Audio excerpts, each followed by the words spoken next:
Gucci, Gucci, Louis, Louis, Gucci, Gucci, Louis, Louis, Gucci, Gucci, Louis, Louis.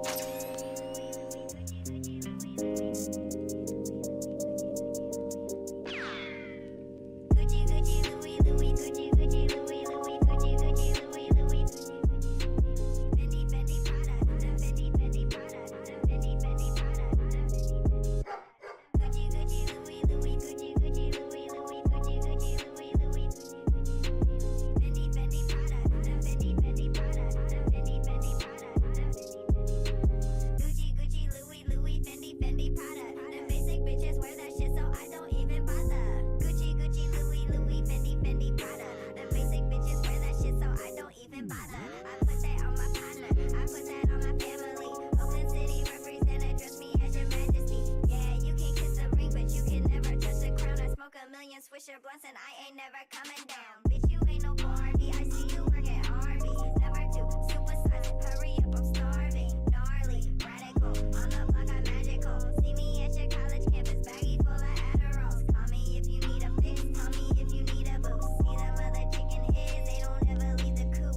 I'm in the coop cruising, I got the stolen plates, serving all the fiends over there by the Golden Gate. Gucci, Gucci, Louis, Louis, Gucci, Gucci, Louis, Louis, Gucci, Gucci, Louis, Louis.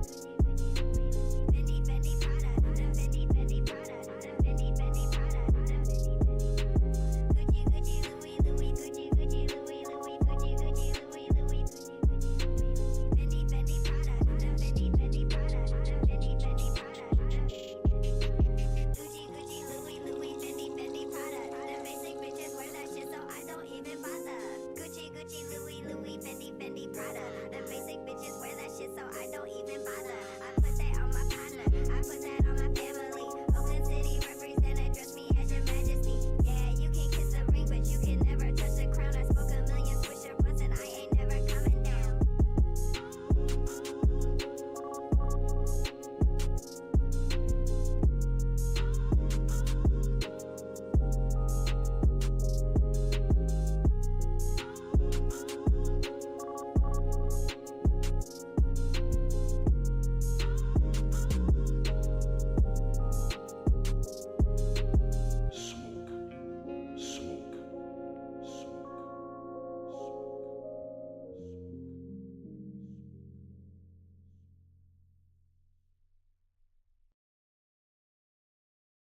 Do you agree that there's no such thing as racism, sexism, homophobism, Islamophobism, deadbeat dadism, white supremacism, and all the other isms?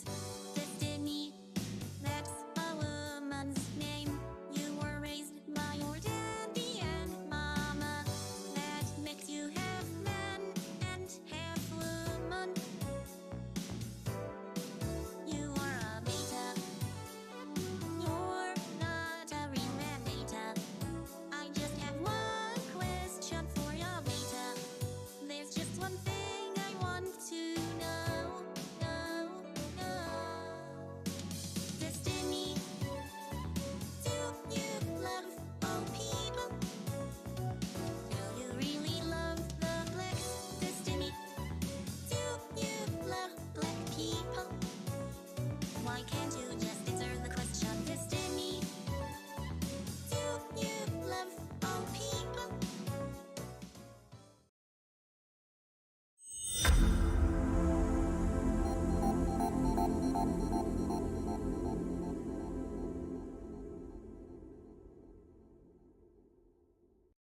Systems, the company store, the paradigm of absolute control.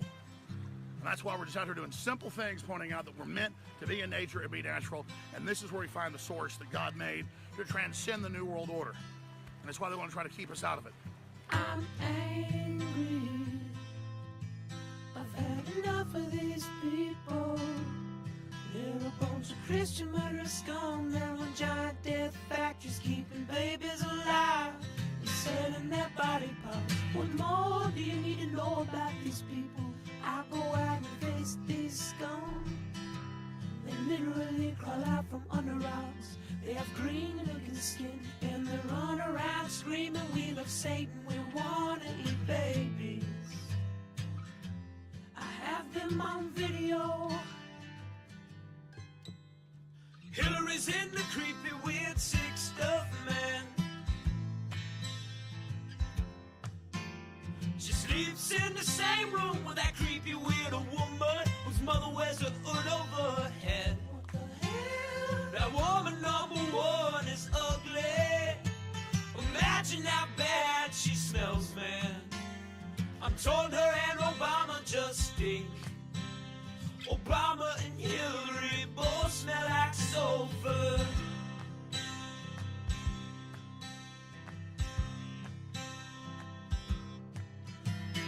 Literal vampire pot belly goblins are hobbling round coming after us.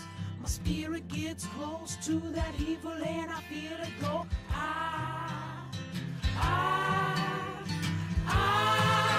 We're such self-centered crap. We don't even notice hell itself rising up against us. Millions of pointed people of the very worst type, and I'm so pissed. We're gonna stab your daughter at the mall. We're gonna stab your wife, your son. We're gonna stab you with a butcher knife, and then the police chief is gonna say, we love our Somalis, we love our Muslims. Oh, they're so good, oh, they're so sweet. I was watching Fox News as I worked out this morning. Horrors in this house. There's some horrors in this house. There's some horrors in this house. There's some horrors in this house. I said certified freak. 7 days a week. Wet ass P word. Make that pull-out game weak. Yeah, you effin' with some wet ass P word. Bring a bucket and a mop for this wet ass P word. Give me everything you've got for this wet ass P word. Beat it up, N word, catch a charge. Extra large and extra hard. Put this P word right in your face. Swipe your nose like a credit card. Hop on top, I wanna ride. I do a kegel while it's inside. Spit in my mouth, look in my eyes. This P word is wet, come take a dive. It continues along these lines. And it gets significantly more vulgar. Like, a lot more vulgar.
Yeah! It's another B-Word broadcast, let's go! How's it going, everybody? I know what I'm doing. I am a big time streamer who is bringing it in hot. It's a surprise stream. Who knew? I'm way off schedule. Wait, I gotta follow this story. This is gonna be hot. This is gonna be a crazy stream. I'm so excited. I hope you're excited. I got my caffeine. I'm hydrated. It is a beautiful day outside, as you can see. And yeah, we're gonna watch day 3 of the January 6th committee, the special committee to investigate Capitol tours. Ginni Thomas might be implicated. And yeah, I got a couple of things lined up. People are already in the room. It's gonna be a great stream. It's a good surprise stream. And now new emotes. So many new emotes. If you're on Twitch, there's a bunch of fun ways to interact with the community, to interact with me. And it's pretty much what drew me to Twitch in the first place. I hope YouTube gets its game together and figures out how to do proper emotes. And yeah, so you just have to put exclamation mark emotes and you can see all of those. They're super fun. All right, so let's see here. We've got quite a bit of stuff to cover. So I'm just gonna jump right into it. Just like obviously bouncing around between different stuff. Okay, so people are in the room right now. There is some commentary, but instead of that, I thought we would just go over some of the news that broke, even in the last couple days. So here is the video of a Capitol tour that was given before the insurrection, and the Capitol Police concluded there is no evidence that Loudermilk led a reconnaissance tour with Trump supporters. But here it is. And let's just switch on over to that. The House Select Committee investigating January 6th releasing new footage calling into question the actions of GOP Congressman Barry Loudermilk the day before the Capitol attack. It has begun. The new video features footage from the Capitol attack of a man making direct threats to members of Congress. We're coming in like white on rice for Pelosi, Nadler, Schumer, even you, AOC. The video streamed live showing a crowd walking towards the Capitol, featuring someone showing off a crude weapon he had made. This is our fearless leader. Hey, baby, Dan let's Hamilton. go. Check out my flag I made, guys. See it? There you go, baby. That's for a certain person. That's right. That man recording the video was seen taking photos on a tour of Capitol offices with Loudermilk the day before. The man captured on Capitol Police surveillance cameras taking photos of a hallway, security checkpoint, and a stairwell while the congressman is talking to others nearby. He was taking pictures of things that tourists aren't usually very interested in. The tunnel between the Rayburn building and the Capitol, where the next day I was evacuated through that tunnel. And we also know that the extremists were compiling maps of the tunnels and the buildings before January 6th. By releasing Part of what's important about that is that like it's like intentionally confusing. A lot of areas of Congress are like not well known, and so yeah, you had to do a mapping effort. There's also like still I don't think we found the guy who put pipe bombs near the RNC and the DNC. There's still like a lot of strings that were just kind of like left flapping in the wind. In this footage, the committee is directly challenging the findings of the Capitol Police, who earlier this week said in a statement that there is no evidence the tour entered the Capitol. They were only seen in the adjacent Capitol offices and did not enter any of the tunnels leading into the Capitol, according to Capitol Police. The chief concluding, "We do not consider any of the activities we observed as suspicious." First, they said there were no tours, there were no MAGA hats. Sorry? They were very upset about that. Clearly, Like, we know that how do you there make- were tours. I how do you make sense of more that? questions about the timing of this letter and the conclusions that they gathered and whether they had all of the information that we have when they issued this letter. Loudermilk says he does not know the man taking the photos and denies any wrongdoing. There's nothing there. He's taking the Capitol pictures of Police a looked at it, said there is staircase. nothing suspicious because the Capitol Police know. When visitors come, they take pictures. On Wednesday, Yeah, the pictures Select of Committee staircases. requested to meet with Loudermilk for a second time, writing, "The behavior of these individuals during the January 5th, 2021 tour raises concerns about their activity and intent while inside the Capitol complex." I think like even just at least one of them like ended up at the actual protest at the very least. Okay, we're still waiting on it to begin. George, this is I got something that just broke moments ago. Yeah, this is fresh. Reporter reveals photo showing Pence hiding during the Capitol riot. Can we see this photo? Oh shit, I clicked the wrong thing. Yeah, so convenient. Okay, so ABC News exclusive. The photos of Mike Pence and his family sheltered in the Capitol during the January 6th attack. These are some of the photos I described in Betrayal.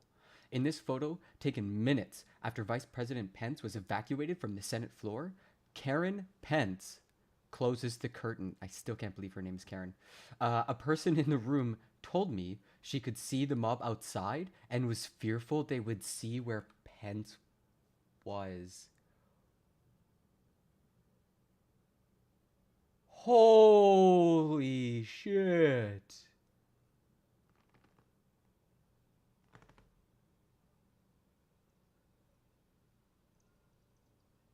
Oh my goodness. That's insane. Minutes later, oh, there's more. Minutes later, Pence and his family were evacuated to a loading dock beneath the Capitol complex. That night, Pence tweeted these photos from his loading dock hideaway after the Capitol was cleared of rioters. And he's just like hanging out with cops. Huh. Very interesting. This photo, man. Oh my goodness. Karen blocking the view of the protesters. Man, they were that close. Sheesh. Imagine like what a frenzy they would have whipped up into if they saw his white bald head. My goodness.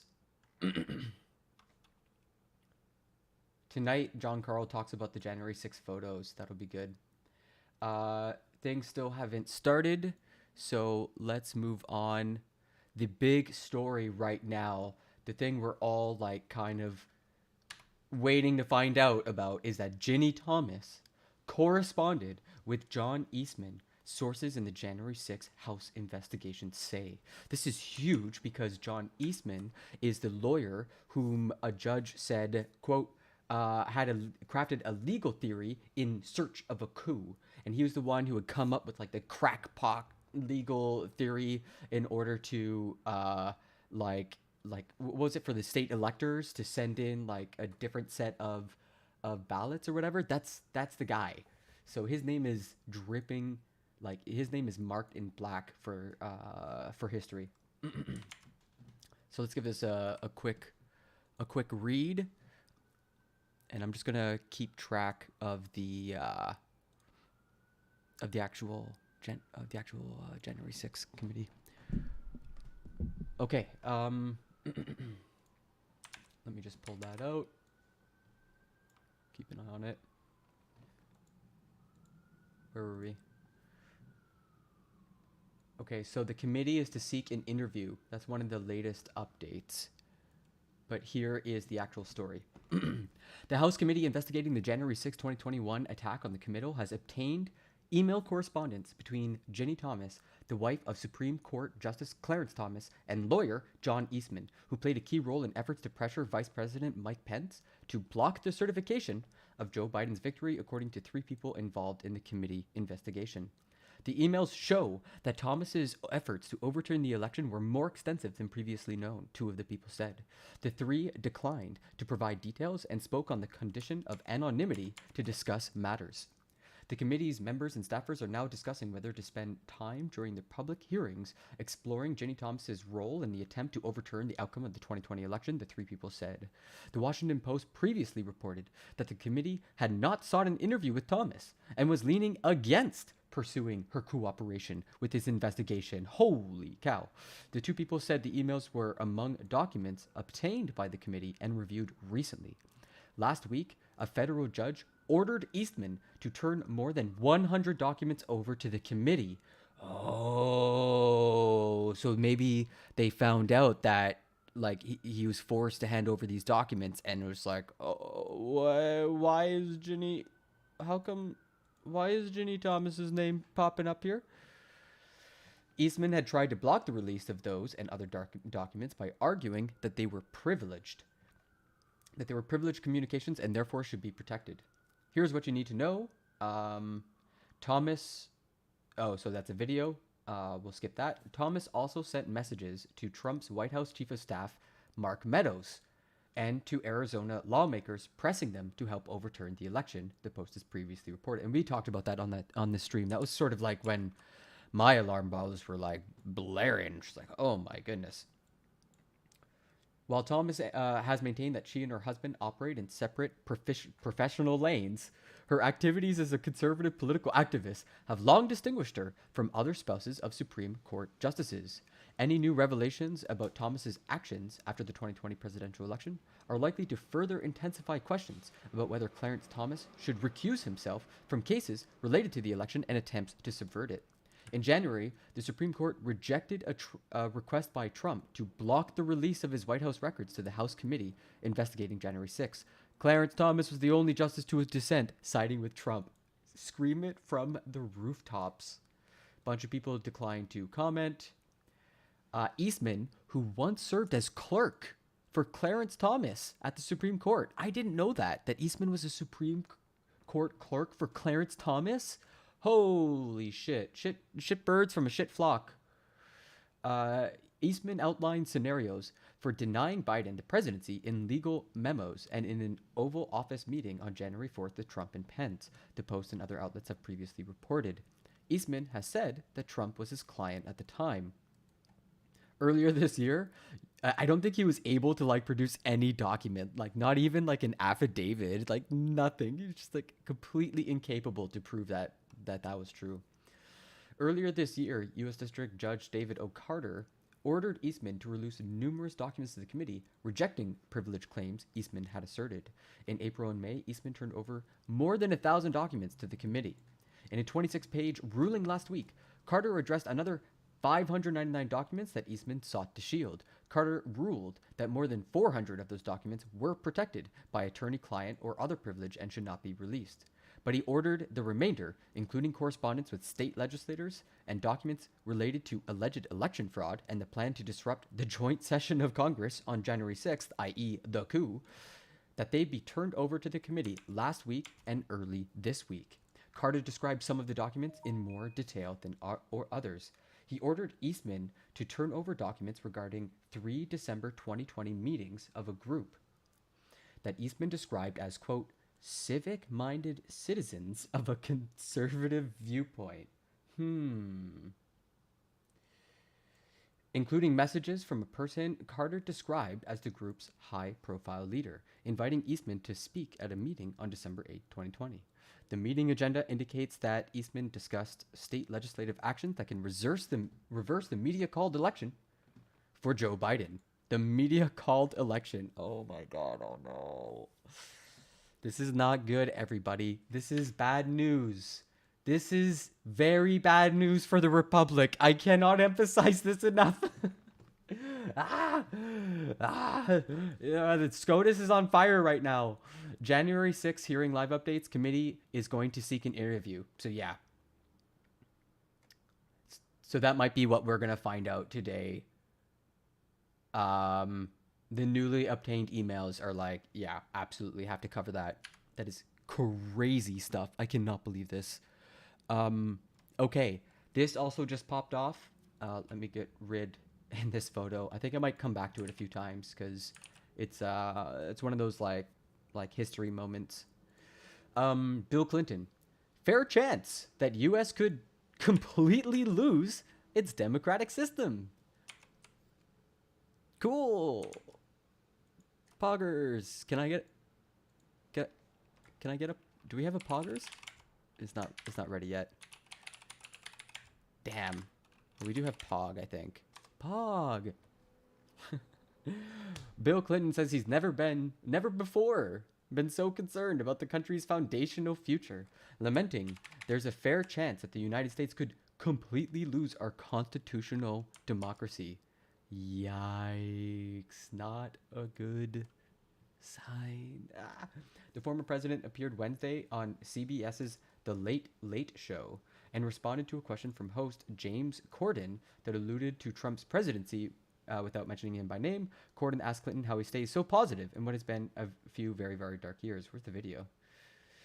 While saying that witnessing his grandchildren grow up makes it, quote, impossible to be pessimistic about the future, Clinton added, now you shouldn't be Pollyanna.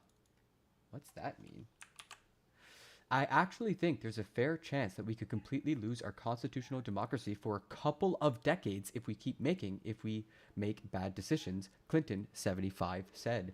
I'm not naive about this. I've been in a lot of fights. I've lost some. I've won a bunch. I've been elated and heartbroken, he continued. But I've never before been as worried about the structure of our democratic form of government. Yikes. So far, every time we were faced with our own undoing, our conscience kicked in and we stepped away from the brink, he said. And I kind of think that's what will happen here, but I don't know when or how. Classic liberal. Classic neo-lib. Just, yeah, I'm sure the fascists will just give up the power willingly. They're not destroying our constitutional democracy for purely selfish reasons. Could they be? No, that's impossible. Why would fascists do that?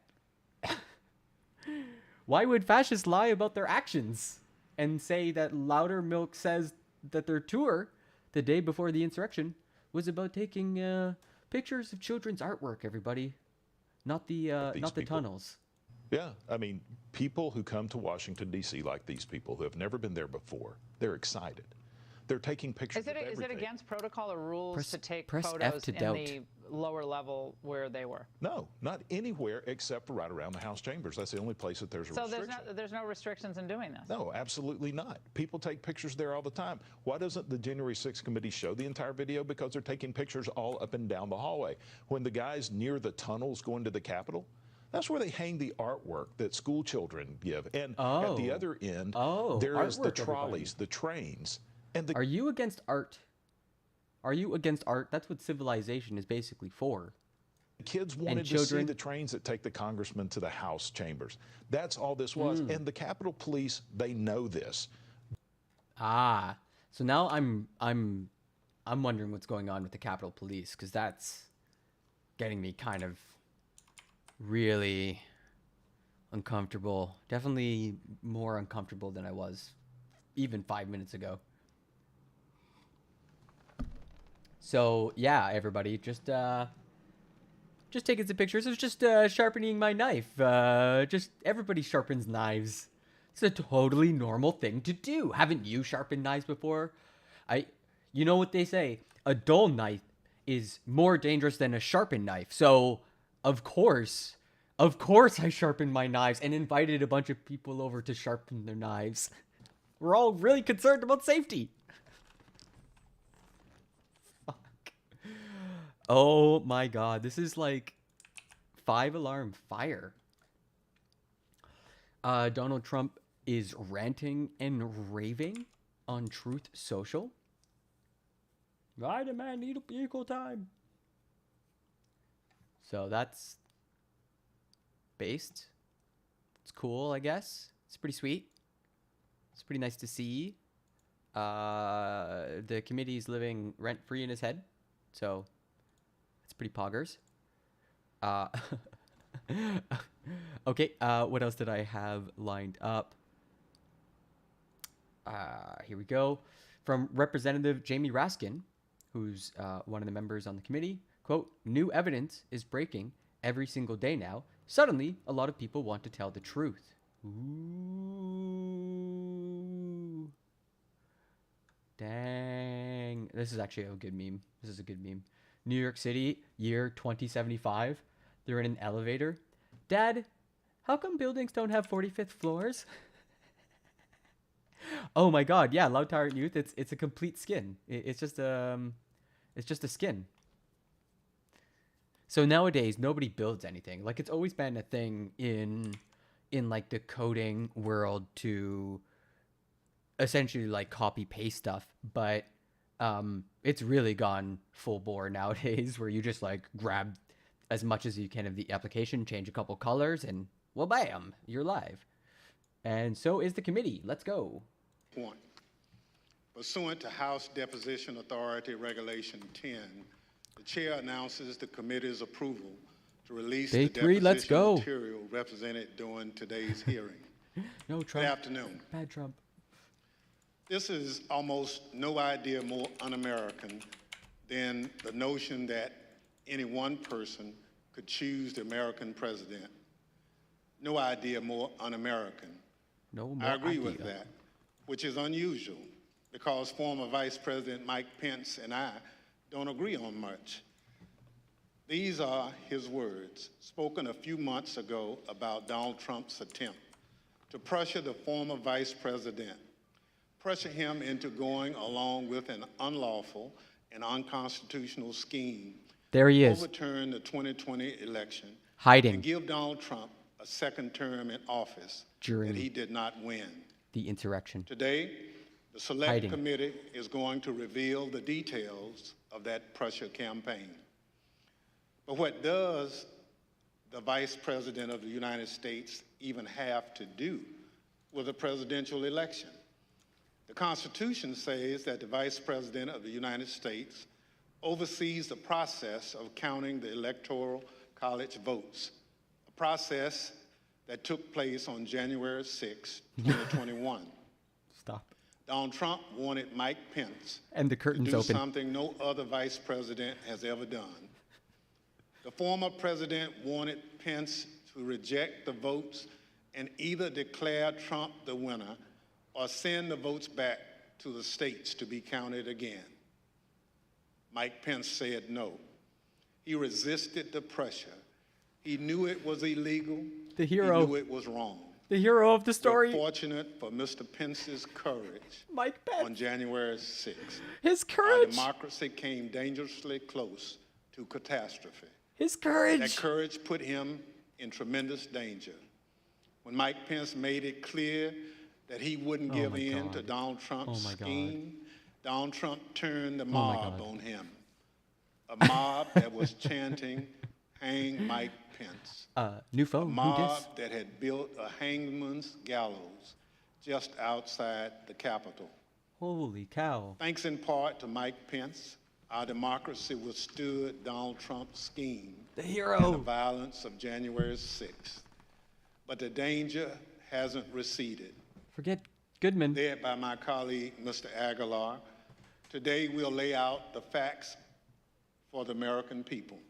But first, I'll recognize my colleague from Wyoming, Ms. Cheney, for any opening statement she'd care to offer. Yo, I'm so hyped up. Thank you very much, Mr. Chairman. Let me take just a few minutes today to put the topic of our hearing in broader context. You go, Queen. In our last hearing, we heard unequivocal testimony that President Trump was told his election fraud allegations were complete nonsense.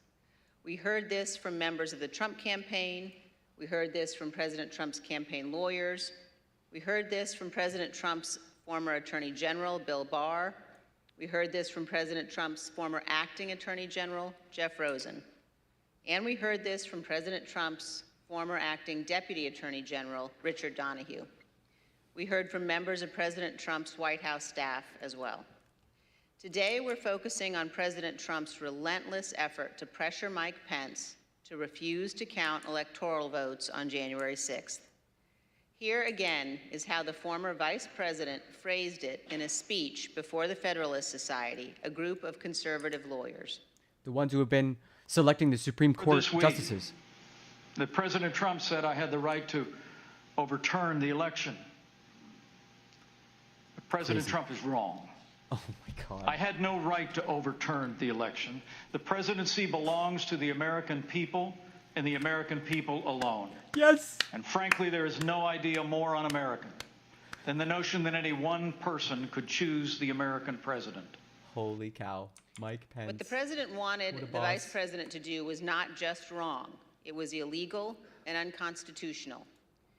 We will hear many details in today's hearing, but please consider these 2 points. First, President Trump was told repeatedly that Mike Pence lacked the constitutional and legal authority to do what President Trump was demanding he do.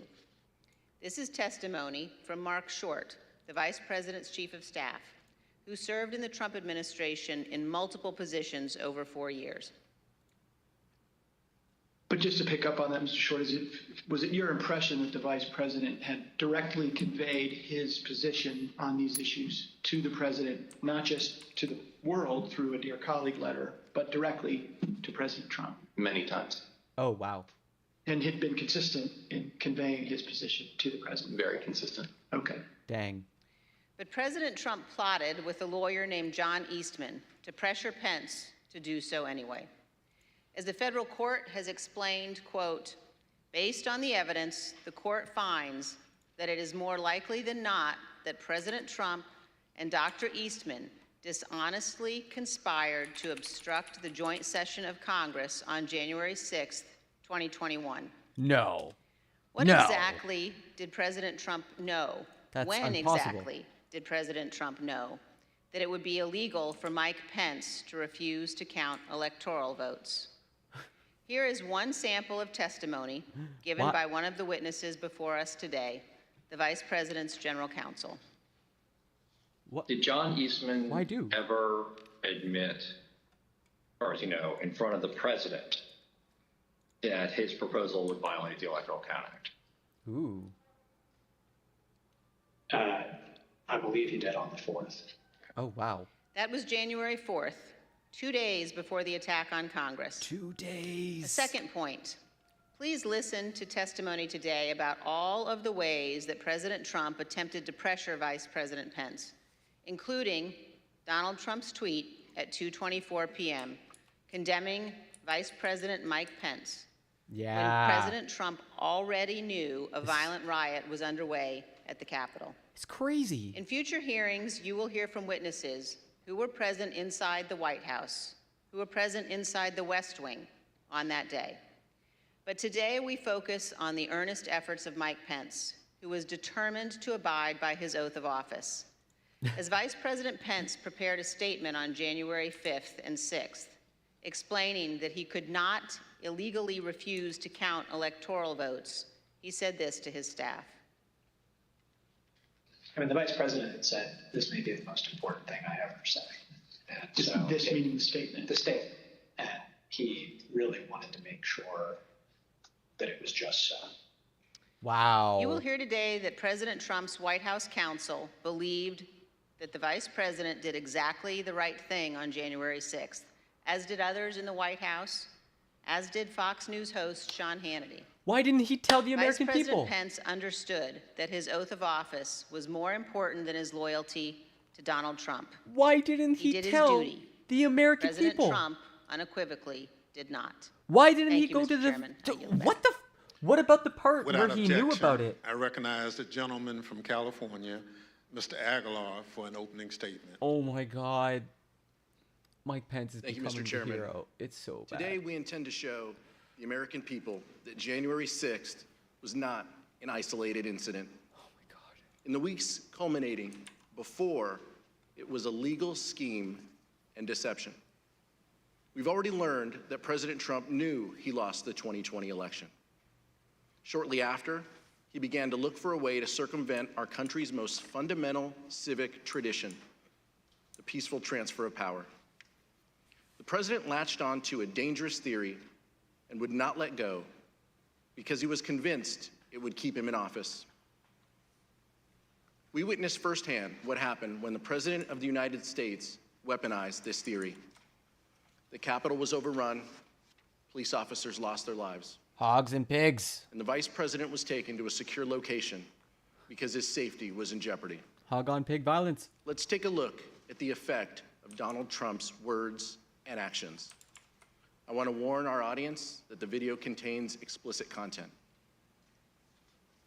Mike Pence is going to have to come through for us, and if he doesn't, that will be a sad day for our country.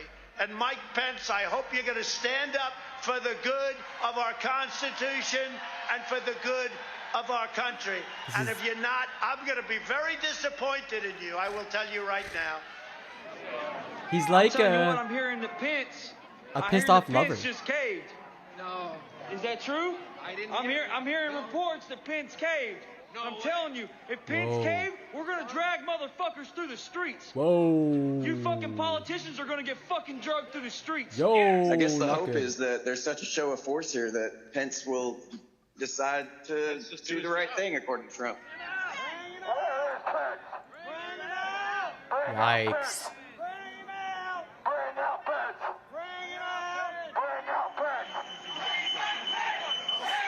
This is the stuff a lot of us saw. Yeah. This is scary. And they had the means to do so. That's real. How Those did are we real get to wood. this point?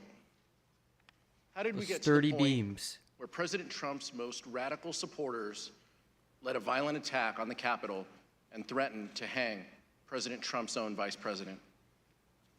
You'll hear from witnesses that Donald Trump pressured Mike Pence to adopt a legally and morally bankrupt idea that the vice president could choose who the next president can be. Wow. You'll hear about how the vice president, the White House counsel, and others told Donald Trump that the vice president had no such authority.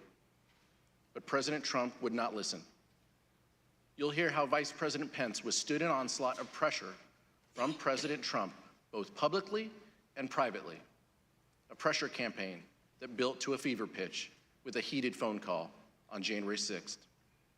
You'll also hear that the president knew there was a violent mob at the Capitol when he tweeted at 2:24 p.m. that the vice president did not have the, quote, courage to do what needed to be done. The courage, Let me everybody. be clear. Vice President Pence did the right thing that day. The courage. He stayed true to his oath to protect and defend the Constitution. Look at this I look courageous forward man. to hearing from our witnesses this afternoon. Hiding Mr. from Chairman, the I mob. yield back.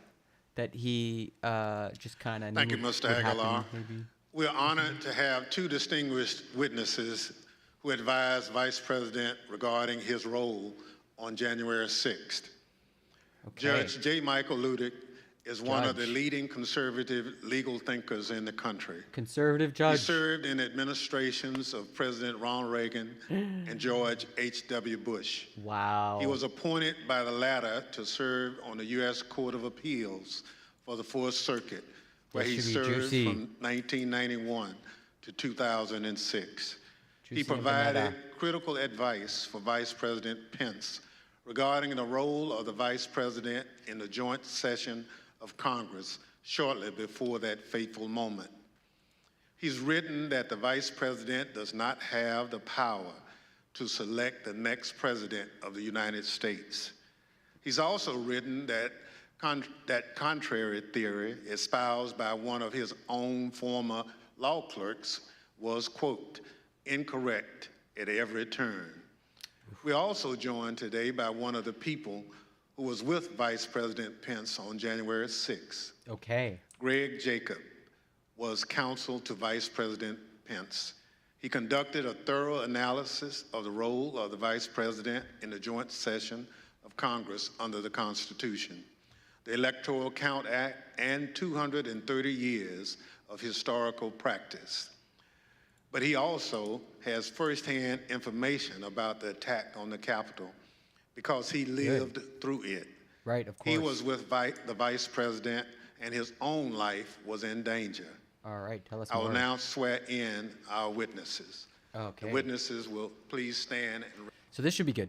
This should be good. The thing I've noticed a lot is that they're using almost every single witness has been a conservative of some sort or another. Some, like, it's hard to impeach them along political lines because they're literally like conservatives for like 30, 40 years, almost every single one of them. So that's been quite the tactical or quite the strategic decision. Witnesses answered in the affirmative. I now recognize myself for questions. In the United States, the people choose our representatives, including the highest official in the land, the President of the United States. The American people did this on November 3rd, 2020. But President Trump did not like the outcome. Nope. He did everything he could to change the result of the election. Crybaby. He tried litigation. Yep. 62 cases, in fact, and that failed. He tried to pressure state legislatures to reverse the results of the election in their states. Like in Georgia. But they refused. He tried to enlist the Department of Justice in his efforts to overturn election results, but officials leading the department refused to comply. Like Bill Barr. So eventually, he latched on to a completely nonsensical and anti-democratic theory that one man, his own vice president, could determine the outcome of the election. Yikes. He wanted the vice president to unilaterally select the president. This theory that the vice president could unilaterally select the president runs completely contrary to our Constitution, our laws, and the entirety of our American experience. Preach. But that didn't stop. Didn't matter to President Trump. I would now like to explore how President Trump came to latch on to this ridiculous legal theory that the vice president can select the president of the United States. Mr. Jacob, how did this theory first come to your attention? Oh, classic. Classic. You got to unmute your mic. It's okay. I do it all the time. The first time that I had a conversation with the Vice President about the 12th Amendment and the Electoral Count Act was in early December, around December 7th. So the Vice President called me over to his West Wing office and told me that he had been seeing and reading things that suggested that he had a significant role to play on January 6th in announcing the outcome of the election. He told me that he had been first elected to Congress in 2000 and that one of his earliest memories as a congressman was sitting in on the 2001 certification. And he recalled that Al Gore had gavelled down a number of objections that had been raised to Florida. And he asked me mechanically, how does this work at the joint session? What are the rules? Right. And I told the Vice President that, in fact, I had a fairly good idea of how things work, that actually there aren't rules that govern the joint session. Of but course. What there is tradition. A provision of the Constitution that's just one sentence long, and then an Electoral Count Act that had been passed in 1887. And I told the Vice President that I could put a memo together for him overnight that would explain the applicable rules. Okay. Interesting. Amazing, so, America. Mr. Jacobs, when you looked at this theory, what did you conclude? So we concluded that what you have is a sentence in the Constitution that is inartfully drafted.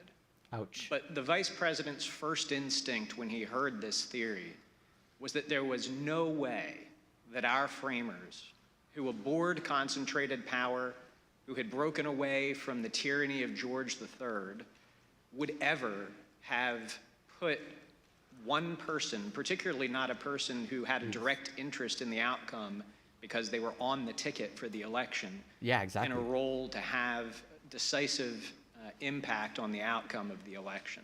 Crazy conflict of interest. Our review of text, history, and frankly just common sense all confirmed the Vice President's first instinct on that point. There is no justifiable basis to conclude that the Vice President has that kind of authority. Thank you, Mr. Jacobs. So, John we will hear Eastman's a more crackpot. today about how, despite this conclusion by you and other top legal advisors, the former president used this discredited theory in his campaign to pressure the vice president to decide the outcome of the presidential election. I now recognize the gentlewoman from Wyoming, Ms. Cheney, for questions. Thank you very much, Mr. Chairman. Judge Ludig, thank you as well for being here with us today. You issued a very important statement earlier today, which I urge all Americans to read. And I'd like to ask you, Judge, about one of the sentences in your statement and ask if you could explain to us the significance of it. You say, had the Vice President of the United States obeyed the President of the United States, America would immediately have been plunged into what would have been tantamount to a revolution within a paralyzing constitutional crisis. Could you elaborate on that for us, Judge? Wow, that's scary. If Mike Pence was cucked, America would have fallen, and it would have all been framed as a constitutional crisis. Oh my goodness. That's terrifying. Thank you, Madam Vice Chairman.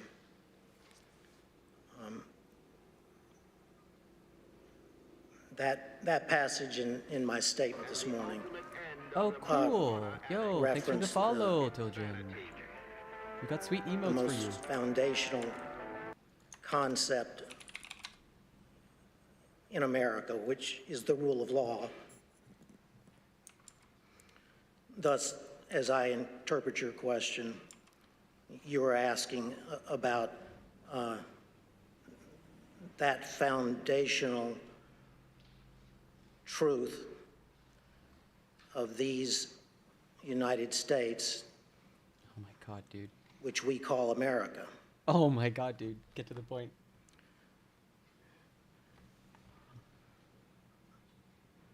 The foundational truth is the rule of law. That foundational truth is, for the United States of America, the profound truth. But it's not merely the profound truth for the United States. It's also the simple truth. We got a live one, boys. The simple foundational truth of the American Republic. Thus,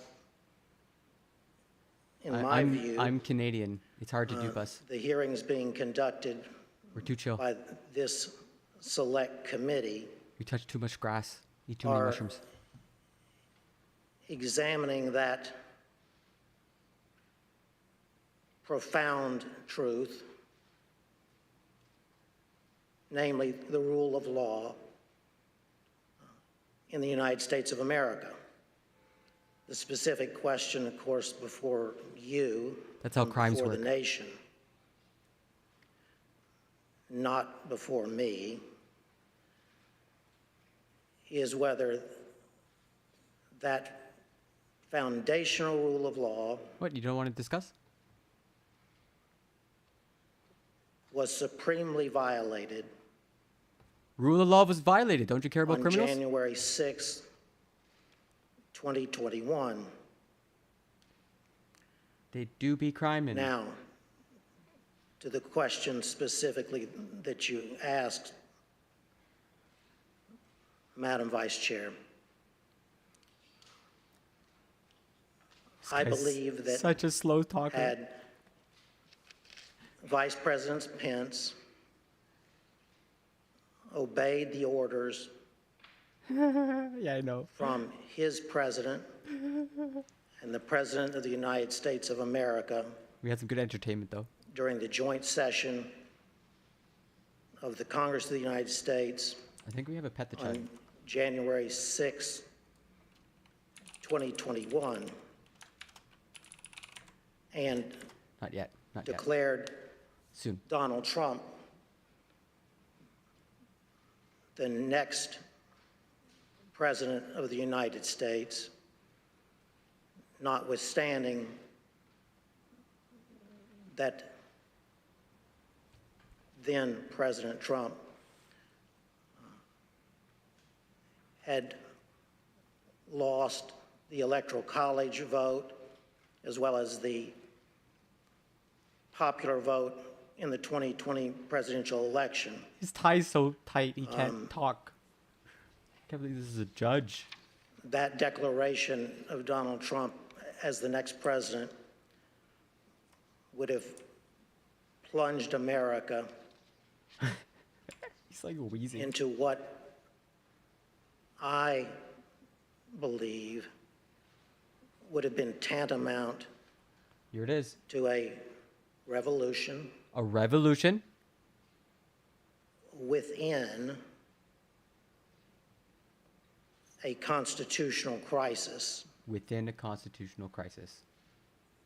in America, Okay, so maybe this guy doesn't which know in what my he means. view, and I'm only one man, I'm just one man. would have been the first From a small... constitutional crisis Oh my god, not... Bush v. Gore? since the founding of the Republic. Really? What about this fucking Civil War? Are you kidding me? Thank you very much, Judge, what? For your solemn attention to these issues. Okay, I don't know, man. And for your appearance here today. She's cutting him off. She's We're like, going to "Okay, that's describe and discuss in detail what happened. That's because there's only one sentence. And He as said we two do, sentences. I'm going to describe a few of the details now of some of the actions taken by a gentleman named Kenneth Cheeseborough. After the Electoral College met and cast their votes on December 14th, actually the day before they met, Kenneth Cheeseborough sent a memo to Rudy Giuliani, the president's lead outside counsel. Mr. Cheeseborough wrote to Mayor Giuliani that the vice president is charged with, quote, making judgments about what to do if there are conflicting votes, close quote. Right. Mr. Cheeseborough wrote that when the joint session of Congress got to Arizona in the alphabetical list of states, the vice president should not count the Biden votes, quote, because there are two slates of votes. That judge His was a dud. justification, which we will learn more about in our next hearing, was that a group of Trump supporters in Arizona and other swing states decided to proclaim themselves the true electors for the state, creating two sets of electors, the official electors selected by the state and a group of fake electors. This document was ordered to be produced to the Select Committee by a federal district court judge. Oh. As you will see on the screen shortly, Judge David Carter wrote, quote, the draft memo pushed a strategy that knowingly violated the Electoral Count Act. The judge concluded that, quote, the memo is both intimately related to and clearly advanced the plan to obstruct the joint session of Congress on January 6, 2021. A few days later, Professor John Eastman took up this cause. Yeah, Eastman based off was of at the time a law professor at Chapman University Law School. He prepared a memo outlining the nonsensical theory that the vice president could decide the outcome of the election at the joint session of Congress on January 6th. This is the legal theory in search of a coup. You will see portions of this memo on the screen. Nice. In the first line, he wrote, quote, 7 states have transmitted dual slates of electors to the President of the Senate. But Dr. Eastman goes on to rely on those so-called dual slates of electors to say that Vice President Pence could simply declare President Trump the winner of the 2020 election. Mr. Jacob, were there in fact dual slates of electors from 7 states? No, there were not. And just a few days after that, Dr. Eastman wrote another memo. This one, quote, wargaming out several scenarios. He knew the outcome he wanted, and he saw a way to go forward if he simply pretended that fake electors were real. You will see that It's easy, memo everybody. up on the screen now. Just have to be shameless. Here, Dr. Eastman says the vice president can reject the Biden electors from the states that he calls, quote, disputed.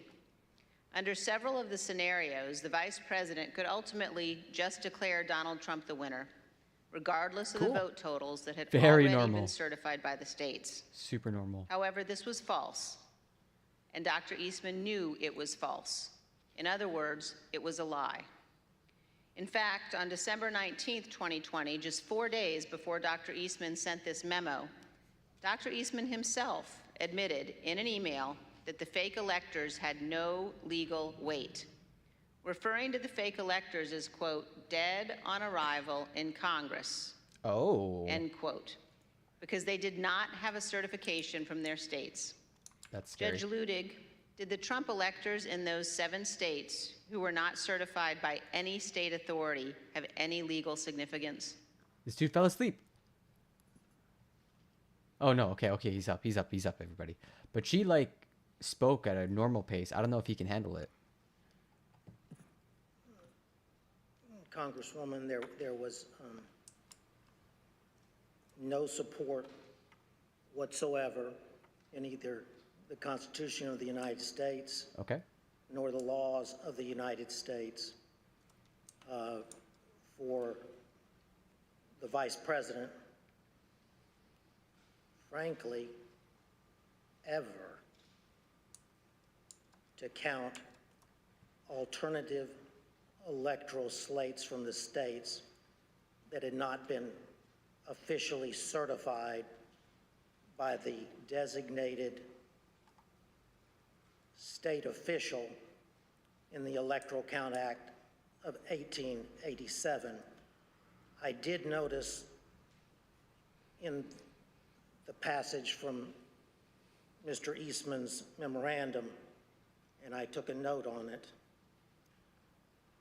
and correct me if I'm wrong, but he said in that passage that there was both legal authority as well as Illegal authority. historical precedent. A historical precedent for his made-up theory. I Amazing. do know what Citation needed. Mr. Eastman was referring to Citation sorely needed. when he said that there was historical precedent for doing so. What would it be? He was incorrect.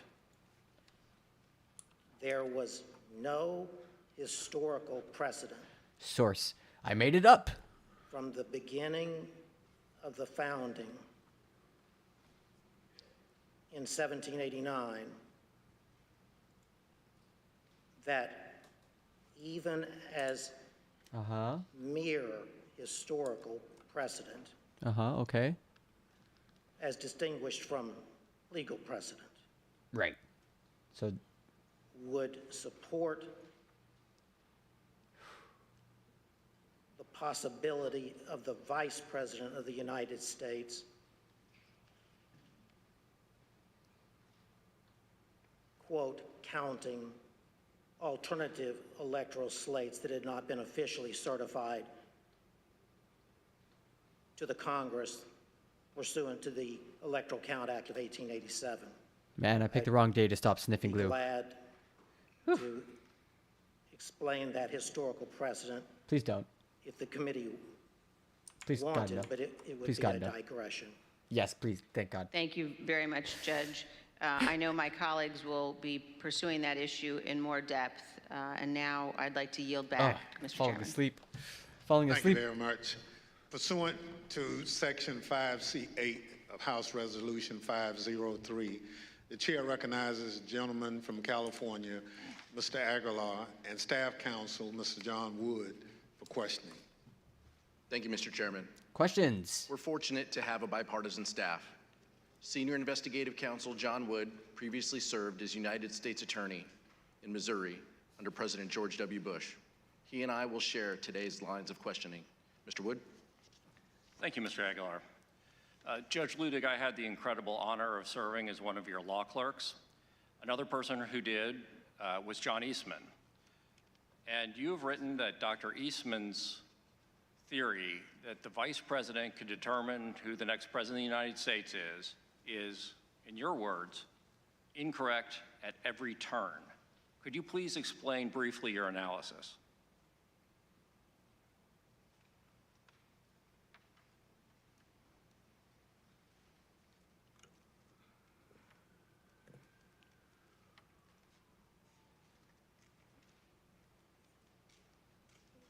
It was my honor, Mr. Wood, to have you serve as my law clerk. Oh my God. Uh-huh. Keep going. I could answer that question perfectly if I had at my disposal Okay. All right. either Mr. Eastman's tweet or my own analytical tweet of September 21st. Get this man a mobile but phone. I don't. Get him a mobile phone. But just get him a phone. That said, let me try to Oh my God. remember the Oh no. You're not analysis prepared? of Mr. Eastman's analysis. And Judge, I can read to you and to the Oh, audience, thank I God. think what was a really key passage from your very insightful analysis when you wrote, I believed that Professor Eastman was incorrect at every turn of the analysis in his January 2nd memorandum, beginning with his claim that there were legitimate competing slates of electors presented from 7 states, and you've already addressed that issue.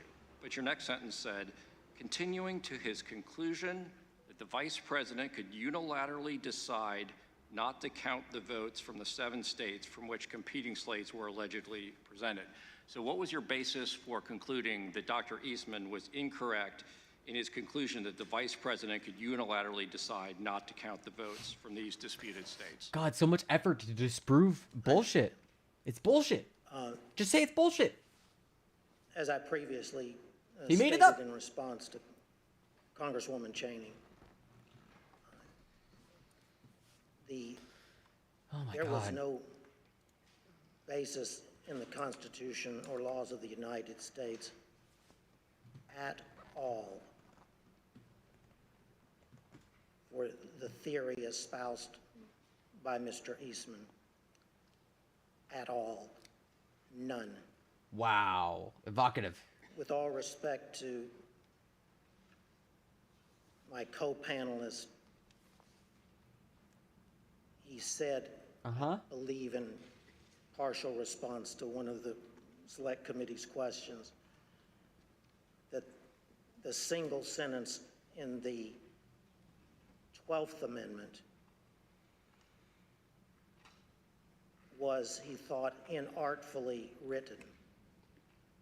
He's gonna debate That bro single him. sentence is not inartfully. Ah! He's gonna debate bro him. No, this isn't the time. This isn't the time. Clear. No, no, not right President now. of the Senate No. on January 6th, the incumbent Vice President of the United States had little substantive constitutional authority, if any, at all. The 12th Amendment, the single sentence that Mr. Jacob refers to, says in substance that following the transmission of the certificates to This is the brutal. Congress of the United States, This is brutal. and under the Electoral Count Act of 1887. The podcast I follow for like legal opinions is Opening Arguments, and he said, and 90 seconds in to the first question directed at Lodig, we see exactly why I would not have called him as a witness. And apparently he was the judge for whom my good buddy Ted Cruz clerked, and previously was held up by Cruz as the model for a SCOTUS appointment. What the hell? The United States in joint session. It then says, Is he doing this on purpose? So there's no unmistakable, sound bites? not even that the Vice President himself shall count the electoral votes. It clearly says merely that the electoral count votes shall then be counted. It was the Electoral Count Act of 1887 that that filled in, if you will,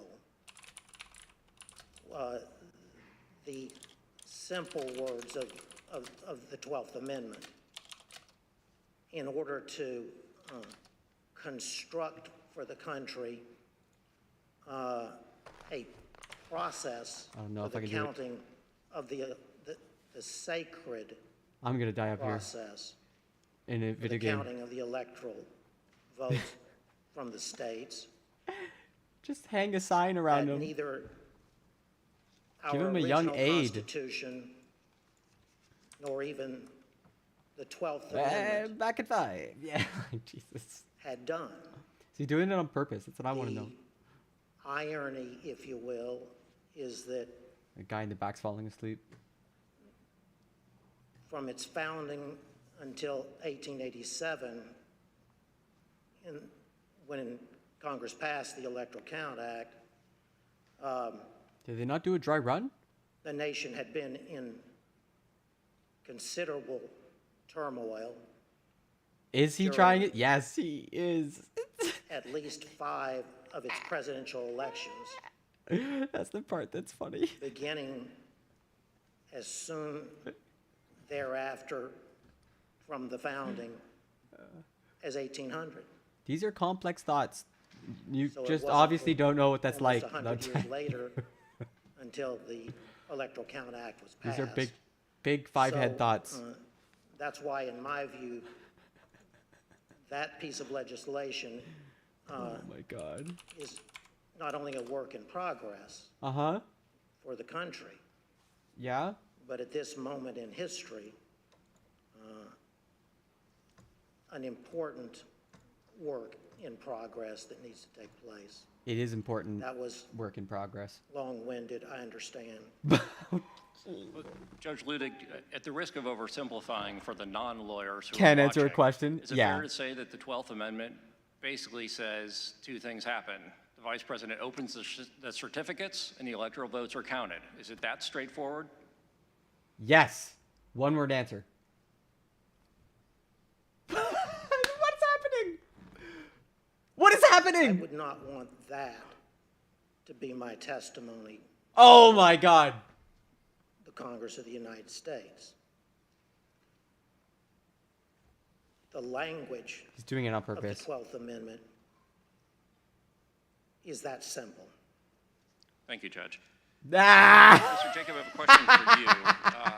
I believe during your deposition before this committee, you said something to the effect of you'd cut read him right every off. word written about the 12th Holy Amendment, the Electoral shit. Count Act, and historical practice. God. I know in response to the chairman's earlier question, you gave your bottom line conclusion, but can you tell us a little bit about the process that you and your colleagues went through of Painful. researching this issue and what conclusion you came to after your thorough research? So Normal human talking patterns. you, as a lawyer who's analyzing a constitutional provision, you start with the constitutional text, you go to structure, Okay. you go to history. All So right. we started with the text. Cool. We did not think that the text was quite as unambiguous as Judge Ludig indicated. In part, we had a constitutional crisis in 1876 because in that year, multiple slates of electors were certified by multiple slates. And when it came time to count those votes, the antecedent question of which ones had to be answered. Right. That required the appointment of an independent commission. Okay. That commission had to resolve that question, and the purpose of the Electoral Count Act of 1887 had been to resolve those latent ambiguities. Now, I'm in complete agreement with Judge Ludig. It is unambiguous that the vice president does not have the authority to reject electors. There is no suggestion of any kind that it does. Thank you for There being is relevant. no mention of rejecting or objecting to electors anywhere in the 12th Amendment. And so the notion that the vice president could do that. Whoa, you say certainly he's is judging not him? in the text. No, he's But not judging him. The problem that we had and that John Eastman raised in our discussions was we had all seen that in Congress in 2000, in 2004, in 2016, there had been objections raised to various states. Cool. And those had even been debated in 2004. A legal scholar knows his shit. Here you have an amendment that says nothing about objecting or rejecting, and yet we did have some recent practice of that happening within the terms of the Electoral Count Act. Interesting. So we started with that text. And He said I recall 2004. in my discussion with the vice president, he said, I can't wait to go to heaven and meet the framers and tell them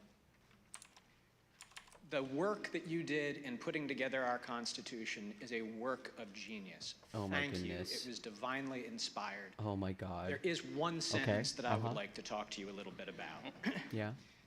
So then we went to structure. And again, the vice president's first instinct here is so decisive. Not as on this unambiguous? question. There's Oh, just yeah. no way That was serious that the shade. framers of the Constitution, who divided power and authority, who separated it out, who had broken away from George III and declared him to be a tyrant, there was no way that they would have put in the hands of one person the authority to determine who was going to be president of the United States. Yeah, of course not. And then we went to history. We examined every single electoral vote count that had happened in Congress since the beginning of the country. We examined the Electoral Count Act. We examined practice under the Electoral Count Act.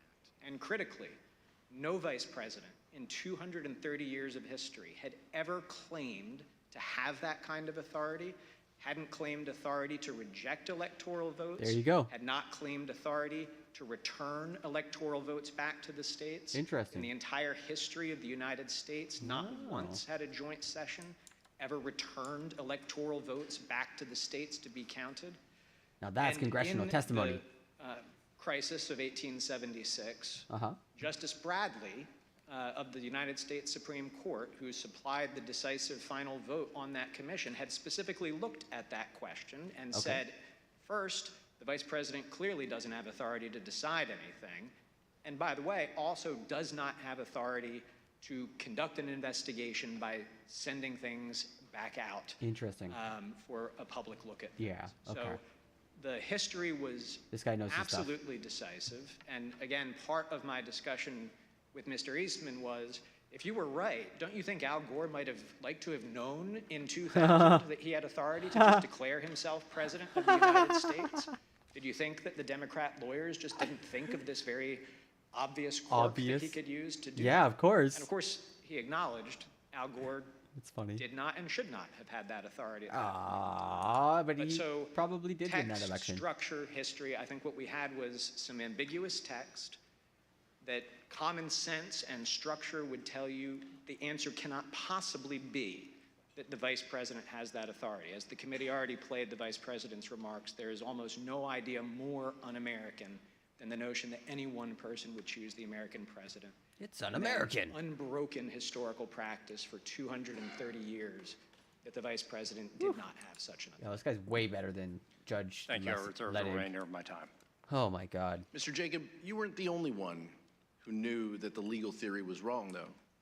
Here's what various advisors to the president thought about that theory. We're gonna watch a You've video. been clear repeatedly with Mr. Meadows about you and the vice president having a different view about his authority on January 6th. I believe I had. Did Mr. Meadows ever explicitly or tacitly agree with you or say, yeah, that makes sense or okay?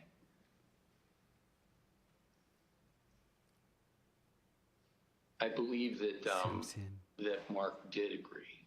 What makes you say that? Ooh. I believe that's what he told me.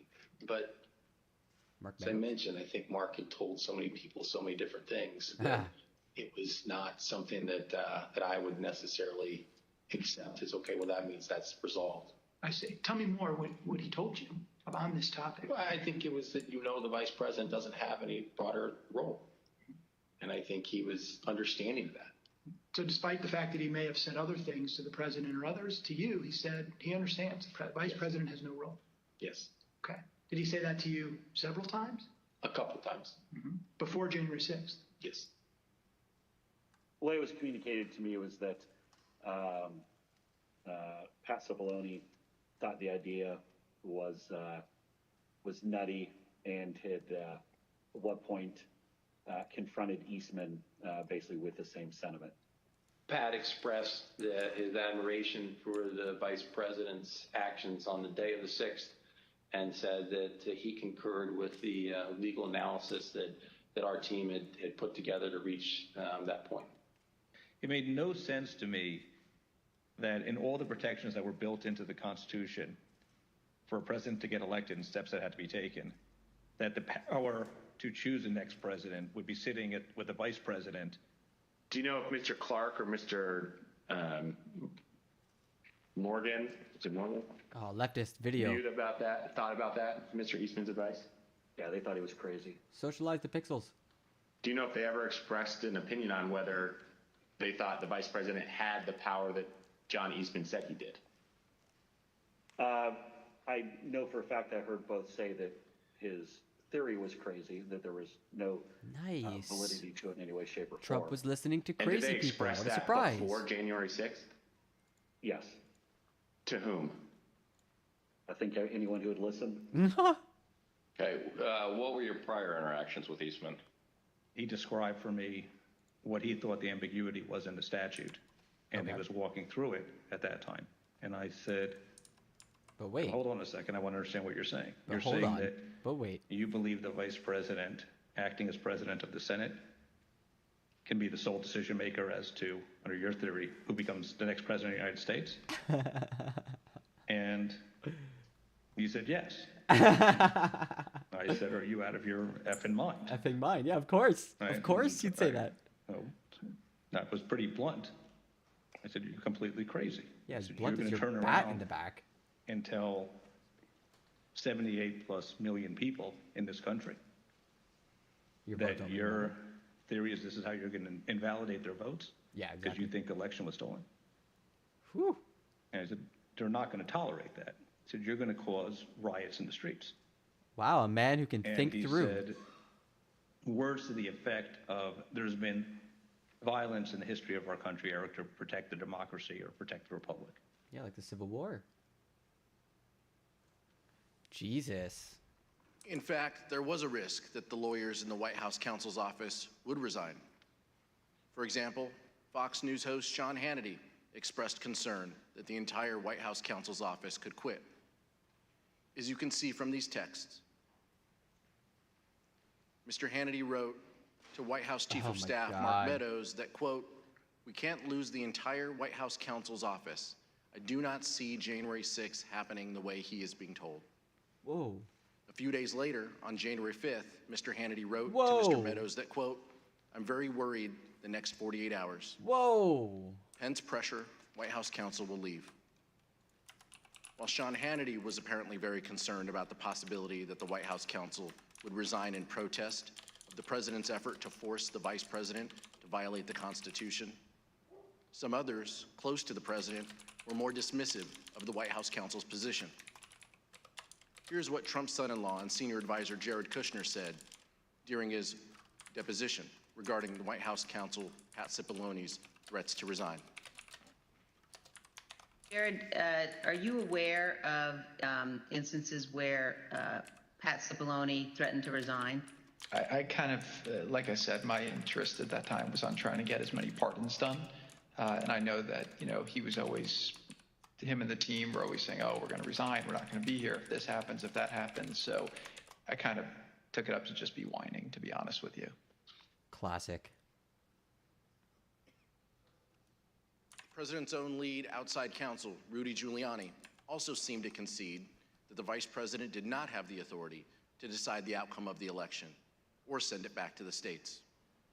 Here's what White House Attorney Eric Hirschman said about his call with Mayor Giuliani on the morning of the 6th. The morning of January 6th, I think he called me out of the blue, right? And I was like getting dressed. And we had an intellectual discussion about Eastman's, I don't know if it's Eastman's theory per se, but the VP's role. Right. And he was asking me my view and analysis and then the practical implications of it. And when we finished, he said, like, I believe that, you're probably right. I think he thought when we're done that it would be something he'd have to consider if he was sitting on the bench. His mouth is gaping. But he'd probably come down in that, you couldn't interpret it or sustain the argument long term. Wow. So even he knew it was bullshit. Of course, the fact that Mayor Giuliani seemed to admit that the theory was wrong did not stop him from going before the crowd just a few hours later on January 6th and saying the exact opposite. Wow. Here's Mayor Giuliani's speech at the Ellipse rally on January 6th. What a piece of shit. We're here just very briefly to make a very important 2 points. Number one, every single thing that has been outlined as the plan for today is perfectly legal. Perfectly legal. I have legal. Professor Eastman here with me to say a few words about that. Professor Eastman. He's one of the preeminent constitutional scholars in the United States. It is perfectly appropriate, given the questionable constitutionality of the Election Counting Act of 1887, that the vice president can cast it aside, and he can do what a president called Jefferson did when he was vice president. The big lie, everybody. He can decide on the validity of these crooked ballots, or he can send it back the American to the Gibbles. legislatures, give them 5 to 10 days to finally finish the work. And here's what Dr. Eastman said in his speech at the Ellipse on January 6th. And all we are demanding of Vice President Pence is this afternoon at 1 o'clock, he let the legislatures of the state look into this so we get to the bottom of it and the American people know whether we have control of the direction of our government or not. That would have been like a limbo. Holy shit. Even Dr. Eastman knew his theory didn't hold water. Mr. Jacob, you discussed and even debated this theory at length with Dr. Eastman. Did Dr. Eastman ever tell you what he thought the U.S. Supreme Court would do if it had to decide this issue? Interesting. Yes. We had an extended discussion, an hour and a half to 2 hours on January 5th. 5th, the day before. When I pressed him on the point, I said, John, if the vice president did what you were asking him to do, we would lose 9-0 in the Supreme Court, wouldn't we? Wow. And he initially started it, well, I think maybe you would lose only 7-2. And after some further discussion, acknowledged, well, yeah, you're right, we would lose 9-0. Wow, knew it was full of shit. I appreciate that. In our investigation, the Select Committee has obtained evidence suggesting that Dr. Eastman never really believed his own theory. Let me explain. Wow, fraud. On the screen, you can see a draft letter to the president from October 2020. In this letter, an idea was proposed that the vice president could determine which electors to count at the joint session of Congress. But the person writing in blue eviscerates that argument. The person who wrote the comments in blue wrote, quote, "The 12th Amendment only says that the President of the Senate opens the ballots in the joint session, and then, in the passive voice, that the votes shall then be counted." Seems pretty unambiguous to Comments me. in blue further state, "Nowhere does it suggest that the President of the Senate gets to make the determination on his own." He's just a presiding officer. Judge Ludig, does it surprise you that the author of those Pretty simple. comments in blue was in fact John Eastman? Oh my God. Nice. Got him. Oh, don't bring this guy back. Don't do it. Don't do it. Yes, it does, Congressman. Oh, thank God. But let me, Oh, it is him. Oh, shit. watching this unfold, let me try to unpack No! No one What asked was you to unpack shit. at the root of what I have called the blueprint to overturn the 2020 election. Don't unpack the root And it of is the blueprint. this. What is the root of a blueprint? And I had foreshadowed this answer in my earlier testimony Yeah? to Congresswoman Ginni. Wow. You foreshadowed this. Mr. Eastman, from the beginning, Dr. Eastman, not Mr.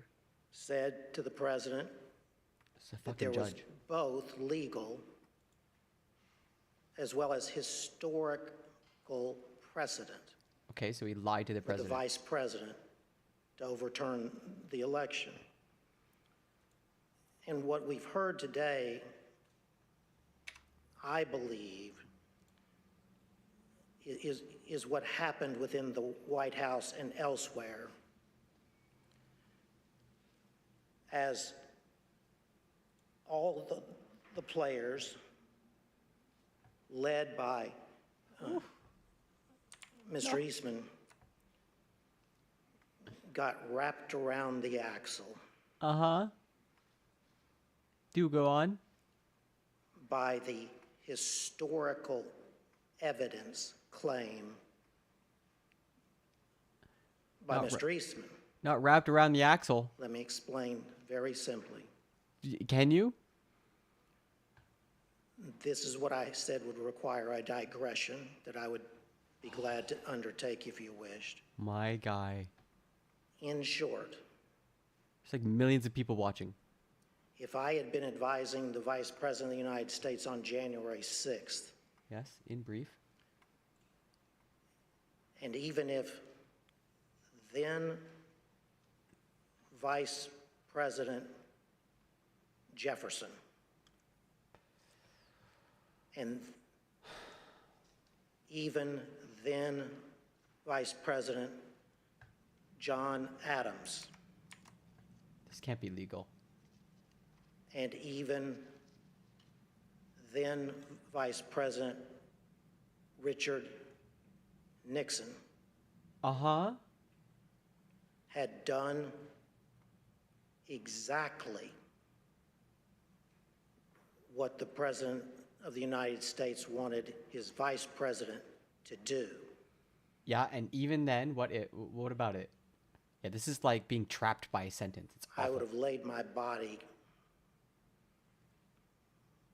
across the road before I would have let the Vice President overturn the 2020 election on the basis of that historical precedent. Yes! But We what got a this body soundbite. needs to know, We did it. and now We got one soundbite. America We did needs it. to know, We did it. Sorry for is yelling. that that was the centerpiece. I'd lay my body plan on the to road. overturn the 2020 election. Finally. It was the historical precedent Uh-huh.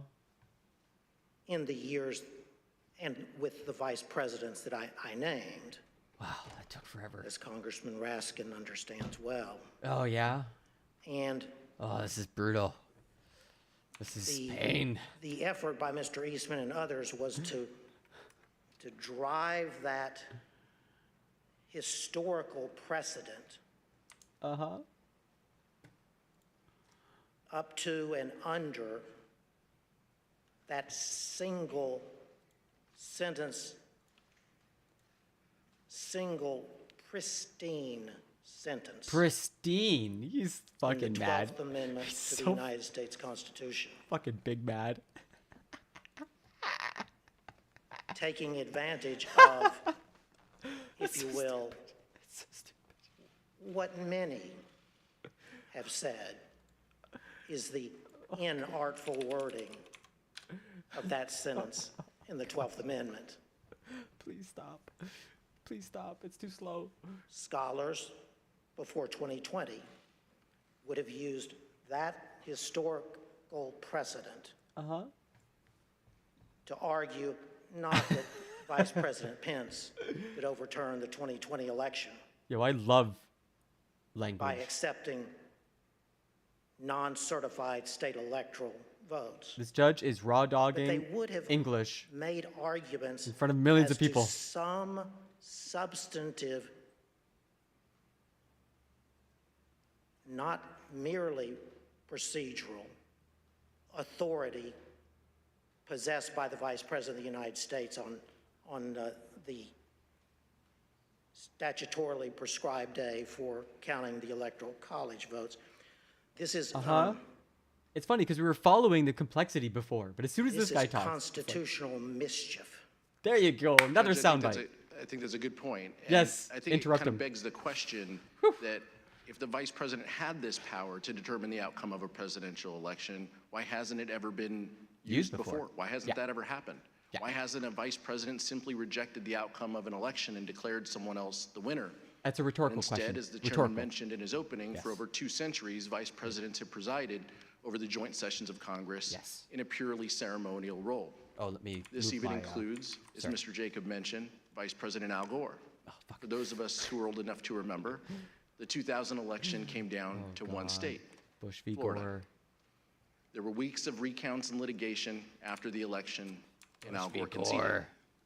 Of course, Al Gore was vice president at the time, but he never suggested that he could simply declare himself the winner of the 2000 election when he presided over the counting of the electoral votes. Oh, he should have. Let's hear what Vice President Gore said when he described the situation he faced in 2000. Importance of the United States of America in all of human history. In Lincoln's phrase, we still are the last best hope of humankind. Oh my God! Shut the fuck up. And the choice between one's own disappointment in your personal career and upholding the noble traditions of America's democracy is a pretty easy choice when it comes down to it. And apparently not. Mr. Jacob, Apparently not. did Dr. Eastman say whether he would want other vice presidents such as Al Gore after the 2000 election or Kamala Harris after the 2024 election to have the power to decide the outcome of the election? Kamala, declare yourself prez. So this was Girl one boss of moment. the many points that we discussed on January 5th. He had come into that meeting trying to persuade us that there was some validity to his theory. I viewed it as my objective to persuade him to acknowledge he was just wrong. And I thought this had to be one of the most powerful arguments. I mean, John, back in 2000, you weren't jumping up and saying Al Gore had this authority to do that. Exactly. You would not want Kamala Harris to be able to exercise that kind of authority in 2024 when I hope Republicans will win the election, and I know you hope that too, John. Be And an he said, absolute disaster. absolutely. Al Gore did not have a basis to do it in 2000. Kamala Harris shouldn't be able to do it in 2024. Rules for me. But I think you should do it today. Rules for thee, but not for me. Oh my God. Mark Short told the Select Committee that Vice President Pence consulted with one of his predecessors, Vice President Dan Quayle, regarding the role of the Vice President. Absolutely. Vice President Quayle confirmed Pence's view that the role was purely ceremonial. Mr. Short also told the committee that he, Mr. Short, received a call from former House Speaker Paul Ryan. Here is Mr. Short's description of his conversation with Speaker Ryan.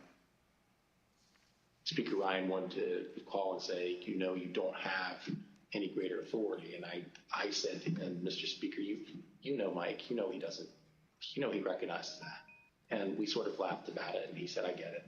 And he later spoke to the vice president, too, to, I think, have the same conversation. Fortunately for the fate of our republic, Vice President Pence refused to go along with President Trump's demands that he determine the outcome of the presidential election. Mr. Jacob, what was the Vice President's reaction when you discussed with him the theory that the Vice President could decide the outcome of the election? Congressman, as I've testified, the Vice President's first instinct was that there was no way that any one person, particularly the Vice President, who is on the ticket and has a vested outcome in the election, could possibly have the authority to decide it by rejecting electors or to decisively alter the outcome by suspending the joint session for the first time in history in order to try to get a different outcome from state legislatures. Right. Despite the fact that the Vice President had a strongly held and correct view that he could not decide the outcome of the election, President Trump launched a multi-week campaign of both public and private pressure to get the Vice President Mike Pence to violate the Constitution. Here are some examples of the intense pressure the Vice President faced from all sides and what his Chief of Staff thought of it. I hope Mike Pence comes through for us, I have to tell you. January 4th. I hope that our great Vice President comes through for us. He's a great guy.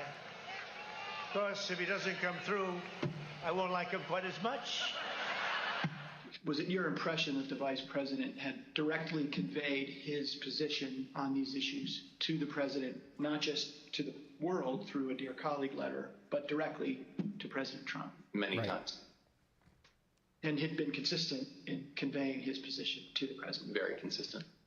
I am aware of the fact that the President was upset with the way Pence acted. Are we to assume that this is going to be a climactic battle? Well, I think a lot of that depends on the courage and the spine of the individuals involved. That'd be a nice way to say a guy named Vice President Mike Pence? They knew. Yes. I think we've been clear as to what the Vice President's role was. I think the Vice President been clear with the President, and I think I've been clear with Mark Meadows. I think the Vice President is going to throw down tomorrow and do the right thing because, Lou, like I said before, this is a time for choosing. People are going to look back at this moment tomorrow and remember where every single one of their elected officials were. Did they vote for the rule of law and getting these elections right, or did they give it away to the Democrats and the people who cheated and stole their way through this election? Definitely in the, when I got back into town, as talk say like the 5th and the 6th, the president was, all the attention was on what Mike would do or what Mike wouldn't do. The Vice President really was not wavering in his commitment to what his responsibility was. And so, yeah, was it painful? Sure. The president's pressure campaign started in December. For example, although the Vice President made his views clearly and unmistakably known to the President and others in the White House, on December 23rd, President Trump retweeted a memo from an individual named Ivan Reichland entitled Operation Pence Card that called on the Vice President to refuse the Electoral College votes from certain states that had certified Joe Biden as the winner. President Trump started his pressure campaign in December, but he dialed up the pressure as January 6th approached. Oh, hey, I also activated the emote wall, so let's see if it works. The testimony we have received in our investigation indicates that by the time January 4th arrived, President Trump had already engaged in a, quote, multi-week campaign to pressure the Vice President to decide the outcome of the election. This had included private conversations between the two leaders, Trump's tweets, and at least one meeting with members of Congress. All your emotes will show up on the screen. We understand that the Vice President started his day on January 4th with a rally in Georgia for the Republican candidates in the U.S. Senate runoff. When the Vice President returned to Washington, he was summoned to meet with the President regarding the upcoming joint session of Congress. We've got like 18 in total now. Mr. Jacob, who attended that meeting? Yeah, Pepe La, Pepe La. The attendees were the Vice President, the President, Mark Short, the Chief of Staff to the Vice President, myself, and John Eastman. There was about a 5-minute period where Mark Meadows came in on a different issue. Let's show a photo of that meeting. Mr. Jacob, during that meeting between the President and the Vice President, what theories did Dr. Eastman present regarding the role of the Vice President in counting the electoral votes? It's one of the few During times the meeting where on January it's just a 4th, theory is legit. Mr. Eastman was opining that there were two legally viable arguments as to authorities that the vice president could exercise 2 days later on January 6th. One of them was that he could reject electoral votes outright. The other was that he could use his capacity as presiding officer to suspend the proceedings. Right. And declare essentially a 10-day recess. A hiatus. During which states that he deemed to be disputed, there was a list of 5 to 7 states that the exact number changed from conversation to conversation. Oh my God. These But that the vice president bumbling could fools. sort of issue a demand to the state legislatures in those states to re-examine the election and declare who had won each of those states. So he said that both of those were legally viable options. Absolutely wild and out. He said that he did not recommend, Who is this guy? on questioning, he did not recommend what he called the more aggressive option, which was reject outright. Whoa. Because he thought that that would be less politically palatable. Oh my The God. imprimatur of state legislature authority would be necessary to ultimately have public acceptance Wow. of an outcome in favor of President Trump. And so he advocated that the preferred course of action would be the procedural route of suspending the joint session and sending the election back to the states. Mr. Jacob, I know you won't discuss the direct conversations between the president and the vice president. So rather than asking you what the vice president said in that meeting, I'll ask you a more general question. Did the vice president ever waver in his position that he could not unilaterally decide which electors to accept? The vice president never budged from the position that I have described as his first instinct, which was that it just made no sense from everything that he knew and had studied about our Constitution that one person would have that kind of authority. Yeah, like, come on. Did the vice president ever waver in his position that he could not delay certification and send it back to the states? No, he did not. Did Dr. Eastman admit in front of the president that his proposal would violate the Electoral Count Act? So during that meeting on the 4th, I think I raised the problem that both of Mr. Eastman's proposals would violate several provisions of the Electoral Count Act. Just Kryman. Mr. Eastman acknowledged that that was the case. Just Kryman. That even what he viewed as the more politically palatable option would violate several provisions. But he thought that we could do so because in his view, the Electoral Count Act was unconstitutional. Oh, And okay. when I raised concerns that that position would likely lose in court, his view was that the court simply wouldn't get involved. They would invoke the political question doctrine. Wait, what? And therefore, we could have some comfort proceeding Whoa. with that path. Mr. Wood? Just to reiterate, he told you, scary man. Maybe this was in a later conversation, but he told you at some point that if in fact the issue ever got to the Supreme Court, his theory would lose 9-0, correct? Yeah. The next morning, starting morning. around 11 or 11:30, we met for an hour and a half to 2 hours. And in that meeting, I've already described the text, structure, history conversation, but we started walking through all of that. And I said, so John, basically what you have is some text that may be a little bit ambiguous, but then nothing else that would support it, including the fact that nobody would ever want that to be the rule. Right. Wouldn't we lose 9-0 in the Supreme Court? And again, he initially started, well, maybe you'd only lose 7-2, but ultimately acknowledged that Good no, question. we would lose 9-0. No Man judge better. would support his argument. Where's our trucker convoy hearings? I hear they're After his meeting starting up with again the vice in president, DC. Donald Trump flew to Georgia for a rally in support of the Republican candidates in the United States Senate runoff. Even though the vice president had been steadfast in resisting the president's pressure, President Trump continued to publicly pressure Vice President Pence in his Georgia speech.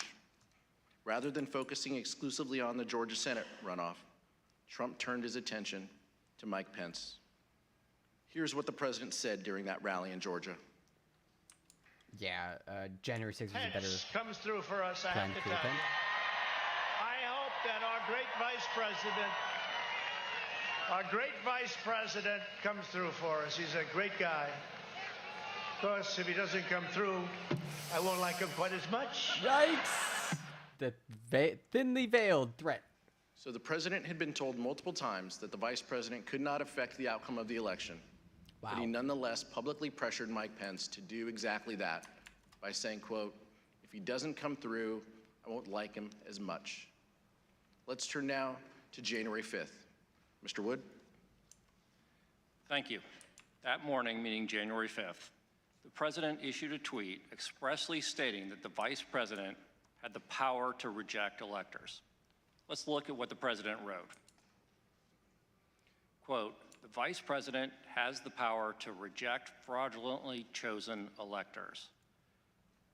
Mr. Jacob, you've already told us about your meeting with Dr. Eastman and the president on January 4th, and you briefly made reference to the meeting you had with Dr. Eastman the next day, January 5th.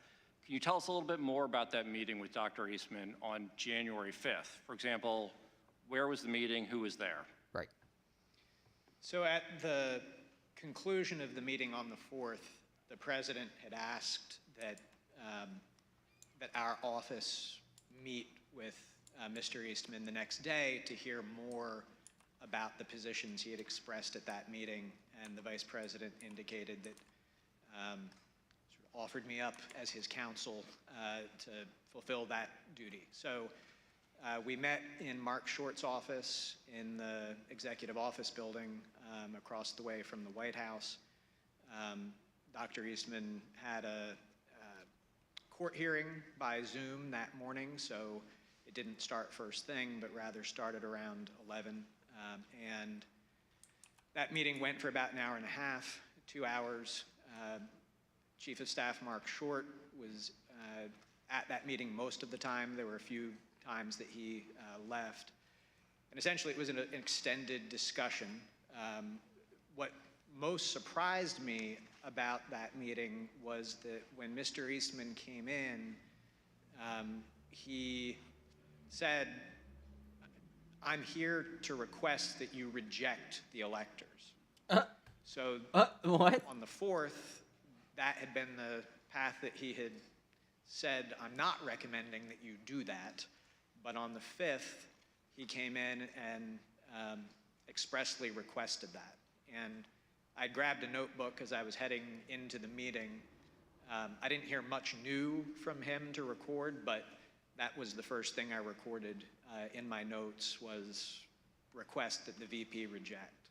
Wow. Just to be clear, you're saying that Dr. Eastman urged the vice president to adopt the very same approach that Dr. Eastman appeared to abandon in the Oval Office meeting with the president the day before. Is that correct?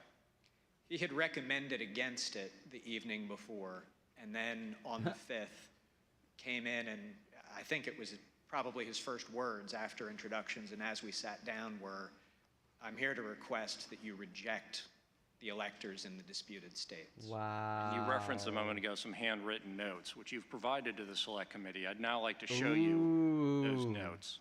He brought receipts. He brought receipts. As you can see, you wrote there at the top, the writing's a little bit faint in the copy, but you wrote, "Requesting VP reject." Does that accurately reflect what Dr. Eastman asked of you in your meeting on January 5th? Yes. And what was your reaction when Dr. Eastman said on January 5th that he was there to ask the Vice President of the United States to reject electors at the joint session of Congress? I was surprised because I had viewed it as sort of one of the key concessions that we had secured the night before from Mr. Eastman, that that he was not recommending that we do that. So what did you say to him? Well, as I indicated, to some extent it simplified my task because there are more procedural complexities to the send it back to the states point of view, and I actually had spent most of my evening the night before writing a memorandum to the Vice President explaining all of the specific provisions of the Electoral Count Act that plan would violate. So instead, breaking the law. Since he was pushing the sort of robust unilateral power theory, I've already walked the committee through the discussions that we had. I started out with our points of commonality, or what I thought were our points of commonality. We're conservatives, we're small government people, we believe in originalism as the means by which we're going to interpret this. And so we walked through the text, we walked through the history, and the committee has shown footage of Mr. Eastman on the stage on the 6th claiming that Jefferson supported his position in a historical example of Jefferson. In fact, he conceded in that meeting Jefferson did not at all support his position, that in the election of 1800, there had been some small technical defect with the certificate in Georgia. It was absolutely undisputed that Jefferson had won Georgia. Wow. Jefferson did not assert that he had any authority to reject electors. He did not assert that he had any authority to resolve any issue during the course of that. It was all bullshit. And so he acknowledged by the end how many times you gotta say this? There was no historical practice whatsoever that supported his position. He had initially tried to push examples of Jefferson and Adams. He ultimately acknowledged they did not work. As we've covered, he acknowledged it would lose 9-0 in the Supreme Court. He again tried to say, but I don't think the courts will get involved in this. They'll invoke the political question doctrine, and so if the courts stay out of it, that will mean that we'll have the 10 days for the states to weigh in and resolve it, and then they'll. I got something really juicy for you. Why is it paused? Is that me? What's going on? What's happening? What's happening? Don't fail me now, internet.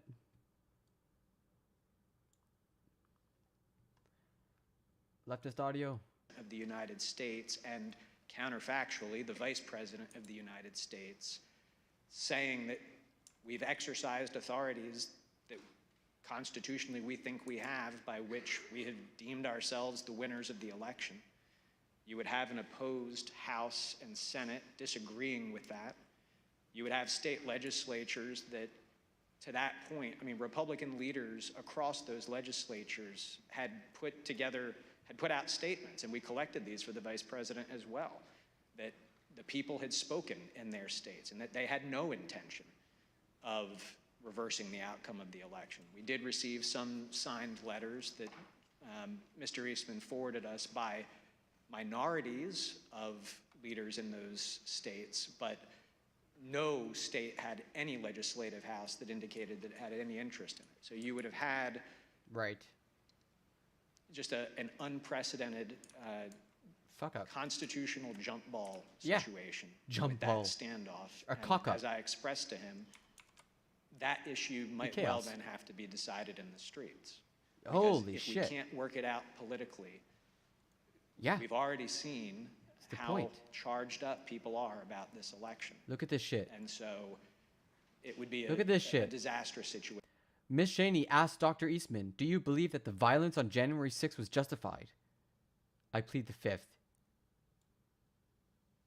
That's John Eastman. To resolve, there's arguments about whether Congress and the Vice President jointly have a constitutional commitment to generally decide electoral vote issues. I don't think that they have any authority to object or reject them. I don't see it in the 12th Amendment, but nonetheless. And I concluded by saying, John, in light of everything that we've discussed, can't we just both agree that this is a terrible idea? Nope. He wanted his boy. He couldn't quite bring himself to say yes to that, but he very clearly said, well, yeah, I see we're not going to be able to persuade you to do this.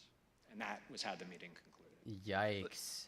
You just described a terrifying scenario. Sounds like there could have been chaos under the Eastman approach, and you even described it as it potentially could be decided in the streets. And you described several concessions that Dr. Eastman made throughout that discussion or even debate that you had with him.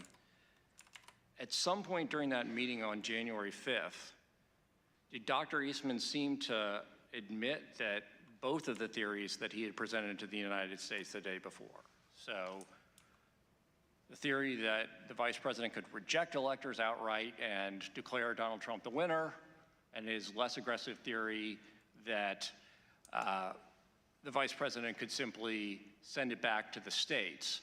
At some point in that conversation on the 5th, did Dr. Eastman seem to admit that both of these theories suffered from similar legal flaws? So I had at least one, possibly two other conversations with Dr. Eastman later that day.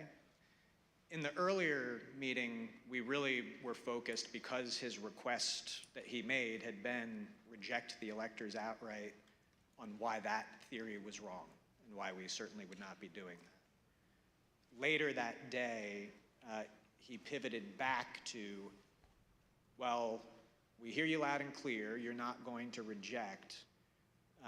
But remember last night, I said that there was this more prudent course where you could just send it back to the states. Would you be willing to do Right. that? And during the course of our discussion about He didn't care about the law. his renewed request that we consider that option, he acknowledged to me, he put it, both Mr. Eastman and myself are graduates of the University of Chicago Law School, and he said, look, as graduates of that august institution, you and I will mutually understand that the underlying legal theory of plenary vice presidential authority is what you have to get there. Because this new theory, as I was pointing out to him, or the procedural theory, still violates several provisions of the Electoral Count Act, as he acknowledged. So still a crime. And the only way that you could ever be able to ignore several provisions of statutory law is if it was pretty clear that they were unconstitutional. And the only way they could be unconstitutional is if the vice president had the plenary authorities that were formed the basis for the reject the votes as well. So he acknowledged in those conversations that the underlying legal theory was the same. He just thought that the send it back to the states option would be more politically palatable, and he hoped more palatable to the vice president for that reason. And in fact, when Dr. Eastman made this concession during that meeting, according to your earlier deposition, Dr. Eastman said, just between us, University of Chicago chickens, is that right? What the fuck? I don't think that the University of Chicago is going to start a Chicago Chickens fundraising club. But yes, that is the terminology that he used. He said, just between us Chicago chickens, we will understand as lawyers who have studied the Constitution that the underlying basis really is the same. I reserve the remainder of my time. Thank you, Mr. Wood. Oh, I understand. Mr. Jacob, the president and the vice president meet again. So he's saying, like, yo, we're both graduate levels. Of course I understand what you're saying, that, like, it's still a bad idea because the legal provision, the legal theory is the same for both, whether we cancel the slate of electors or whether we give them back. Okay, I get it now. Working on his statement to the nation that we released the next day, he got down to the White House some point between 1 o'clock and 2 o'clock as my meeting with Mr. Eastman was wrapping up. And when we, Mark Short and I went over to meet with the vice president, and actually we thought maybe we had good news. We felt like we had sort of defeated Mr. Eastman, that he was sort of acknowledging that there was no there. Legal jousting. But the vice president was then asked down to the Oval Office, and he went down to the Oval Office while Mark and I stayed back in the vice president's office. You weren't in that meeting. I was not.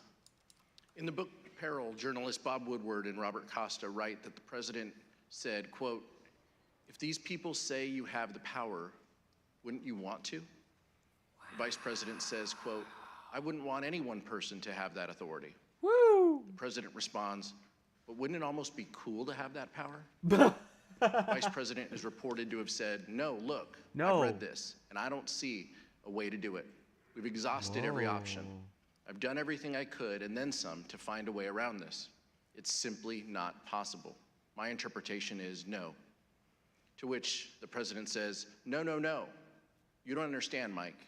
You can do this. I don't want to be your friend anymore if you don't do this. Wow. We asked Mark Short about this during his deposition. Wouldn't be friends with him if he didn't overthrow the government and install him as a Understanding dictator. that I would have.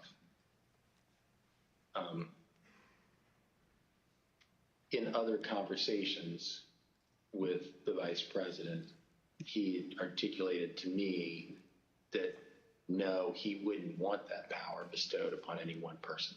No one man should have all that power. Isn't that a Kanye song? Mr. Jacob, did you, Mr. Short, and the vice president have a call later that day again with the president and Dr. Eastman? Yeah. So, yes, we did. And what did Dr. Eastman request on that call?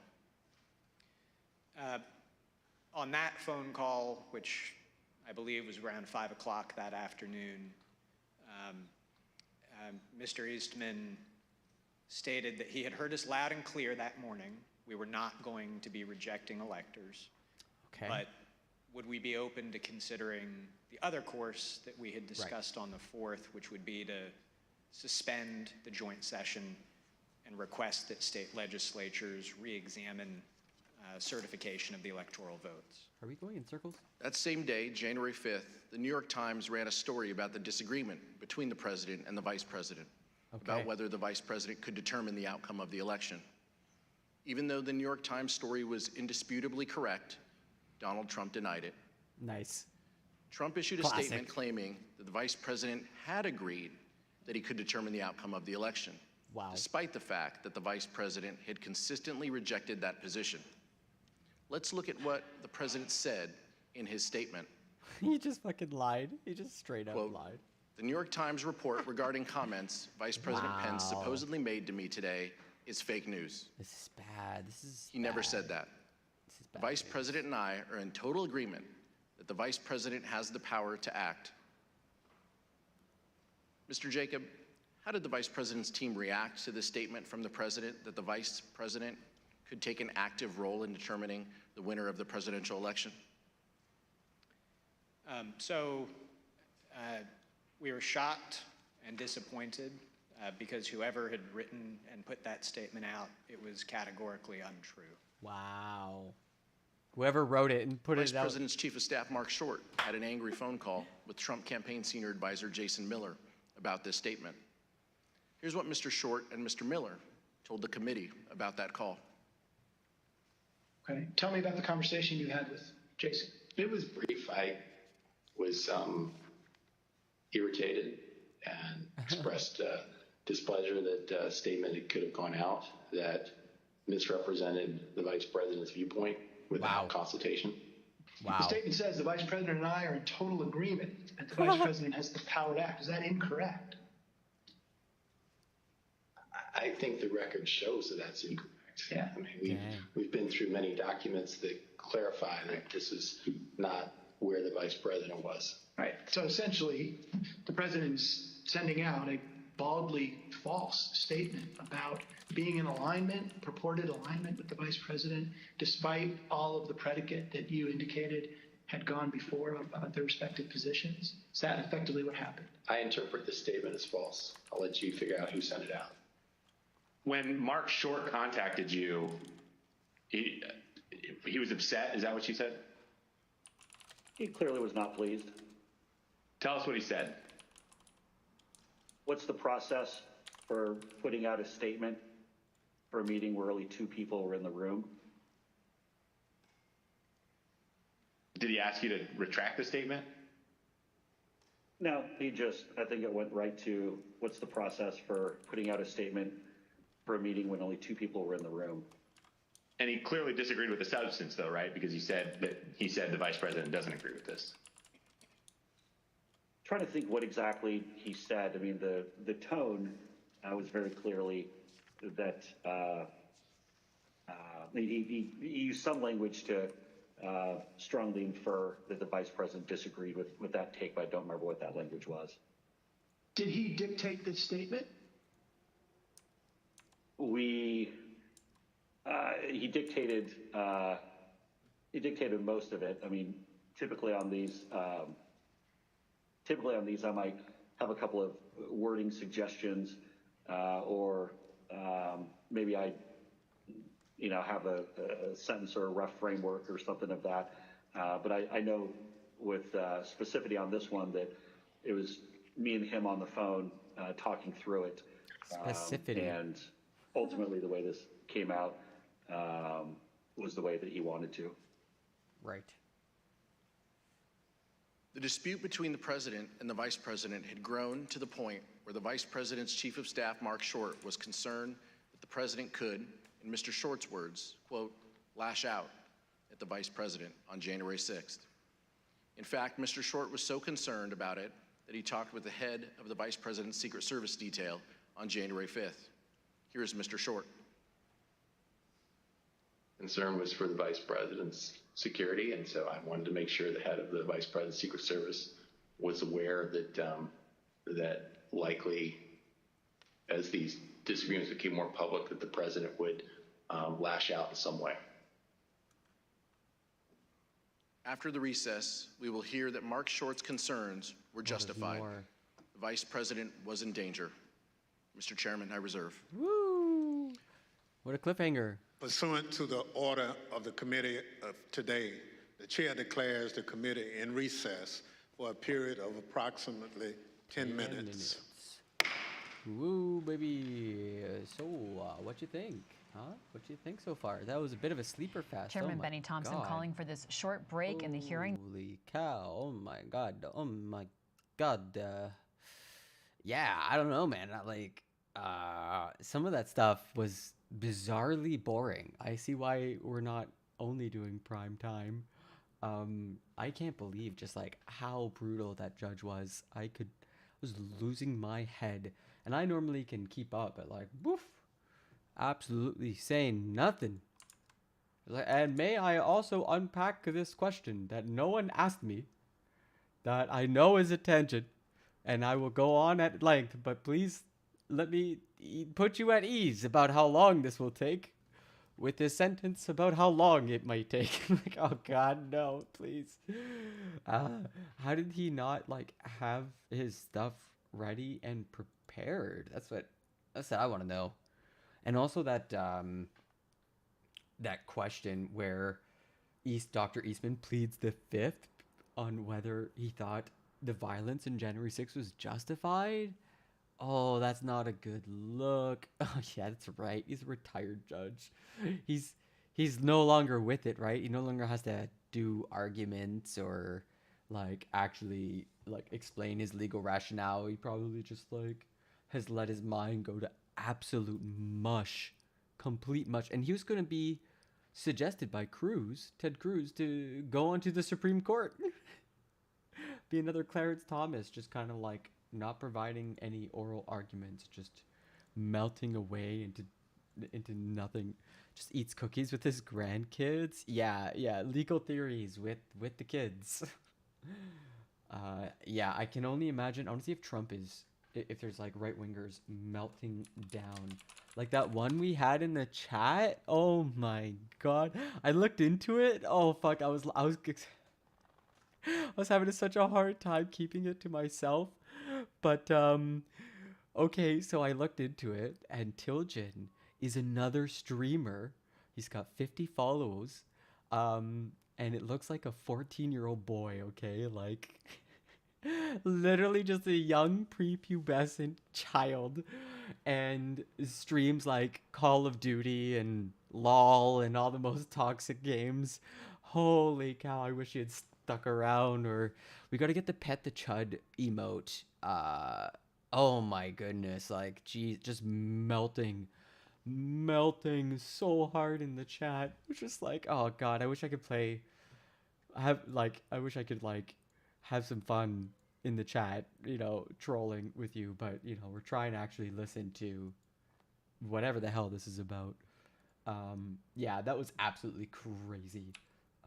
But yeah, how about the new emotes? Things are finally kind of sort of in working order.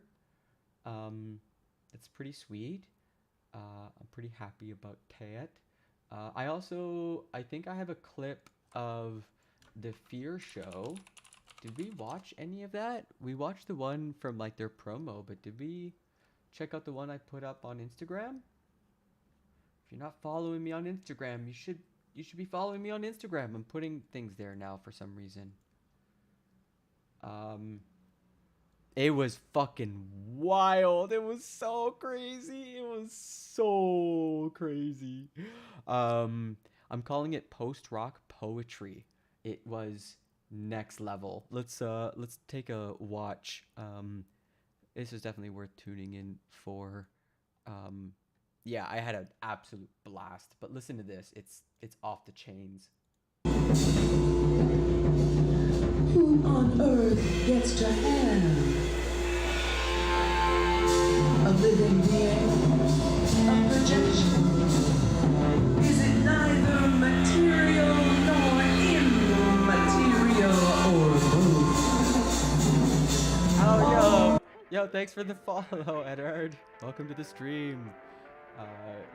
They're on hiatus, so we're checking out this concert I went to a few nights ago. Contained in a natural continuity measured beyond time present and anticipated. Inevitable transformation approaches as each day revolves behind our eyelids. The future will blink, will conjugate everyone, and for everyone it is already. It was here yesterday and the day before. It cannot be contained. It travels at the speed of arrival. Double baritone. It's not a bass?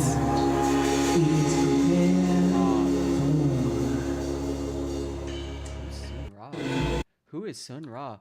This was so the guy who was on the sax was the conductor and composer, Jason Sharp. This is his baby, and I knew the poets, Tanya Evanson and Kai Kello with the blonde hair, and the drummer, Jason. So that's why I went, because I'm like, how are these people in a room? This is a super group. But yeah, I thought that was a bass sax. It's a double baritone. Interesting. Oh, they were all in a circle, and a huge jazz guy. I'll have to check it out, Edward Stark. It sounds pretty based.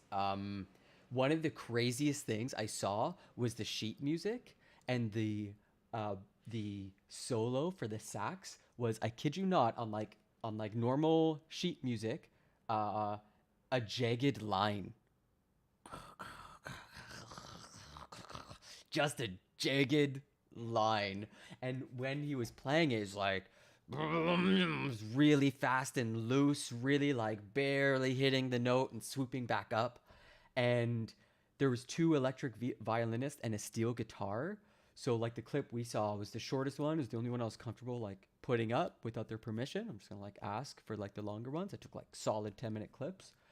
But the violinists were going like fucking crazy, and like the hair is coming off the bows, and the steel guitarist and the saxophone are all creating like these soundscapes in the background, and woo, it was out there.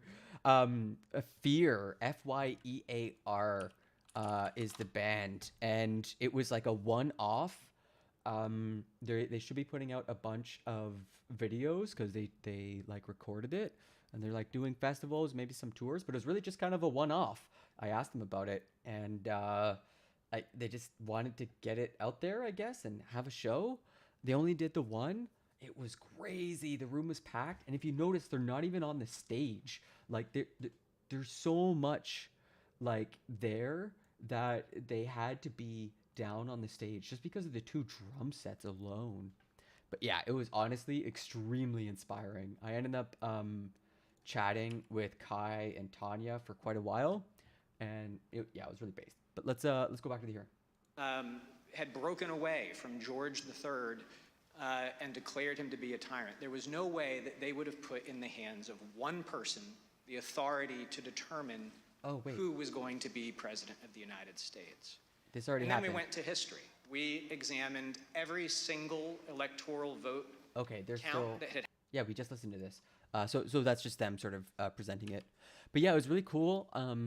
Tanya was kind of schooling me and being like, yo, just, you got to figure out how grants work, and you'll, you can like get money to pay videographers and do the thing that you need to like like do proper art, and kind of pushing me like you just keep doing things that break the mold, keep pushing yourself. So I feel really inspired to do that music video. Opened up that audio project again. Their violin technique differs from Kate Breton's Nathalie McMaster. Oh, I don't get that joke. What's that? What's that? Natalie McMaster? C'est qui ça, là? C'est qui ça? Natalie McMaster? What is she, like, very prim and proper? Country style?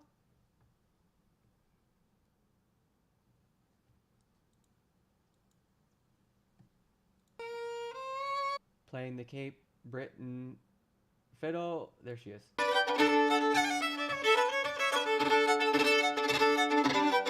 Okay, yeah, there you go, there you go, there you go. It's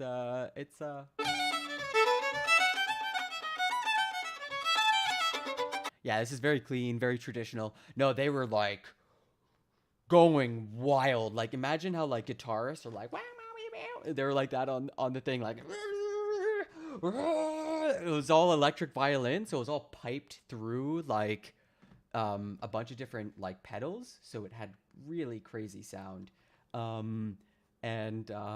Yeah, it was honestly, it kind of just made me think like, yeah, I really got to do collabs. Like, as much as I believe in being a jack of all trades, some people just like have 20, 30 years of experience doing a thing, and they're more than willing to help you, to work with you on a project, and yeah, like, geez, why not try to make those connections? I mean, I'm certainly trying to do it, I mean, here and there on Twitch. I guess I should do the same for music. First goal is actually to convert that poem into a song, though. I'm still struggling with that. Like, the drum section is particularly difficult. Yeah, exactly. Like, working on any creative project, just that feedback loop of showing someone something and then having some saying this is good and that's bad. Yeah, Loud Tart Mama. It was honestly, even I knew it was gonna be wild, and it was way crazier than I thought it would be. I wish I could show you the other videos. They were I really do want to ask their permission though, because like they obviously took recordings, and I don't want to put up like a 10-minute video up on YouTube or nothing. Like, you know what I mean? That'd be a bit rude. They're starving artists too.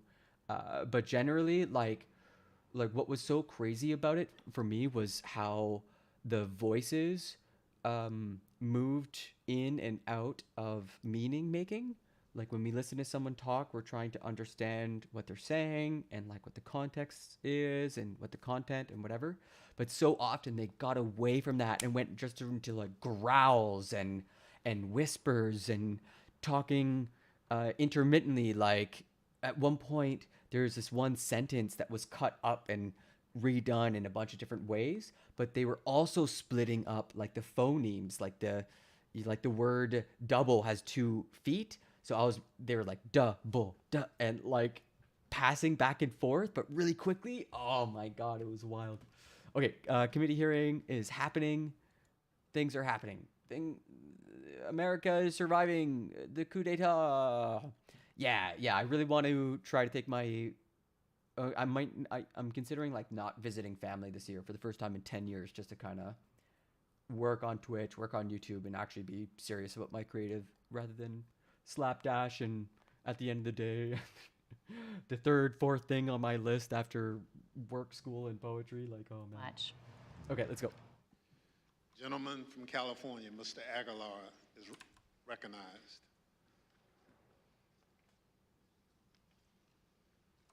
I'd now like to turn to the events of January 6, 2021, which turned out to be a fateful day in our nation's history.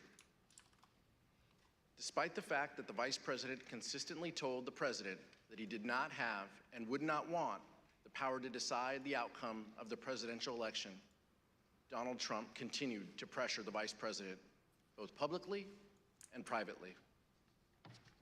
As you will hear, things reached a boiling point on January 6th, and the consequences were disastrous. In the middle of the night, on January 5th, into the morning of the 6th, around 1 a.m., President Trump tweeted at the vice president, meaning that the comments in response to the president's tweet would also show up on the vice president's Twitter feed. Yes, that's how Twitter works. The tweet stated that the vice president could, quote, come through for us and send it back to the states. Then around 8 a.m. on January 6th, President Trump again tweeted, this time to say that the vice president could send it back to the states and, quote, we win. And that this is the time for extreme courage. Yikes. It's a big yikes for me, dog. But yeah, new emote just dropped. Be Weird Al. Be Weirdle.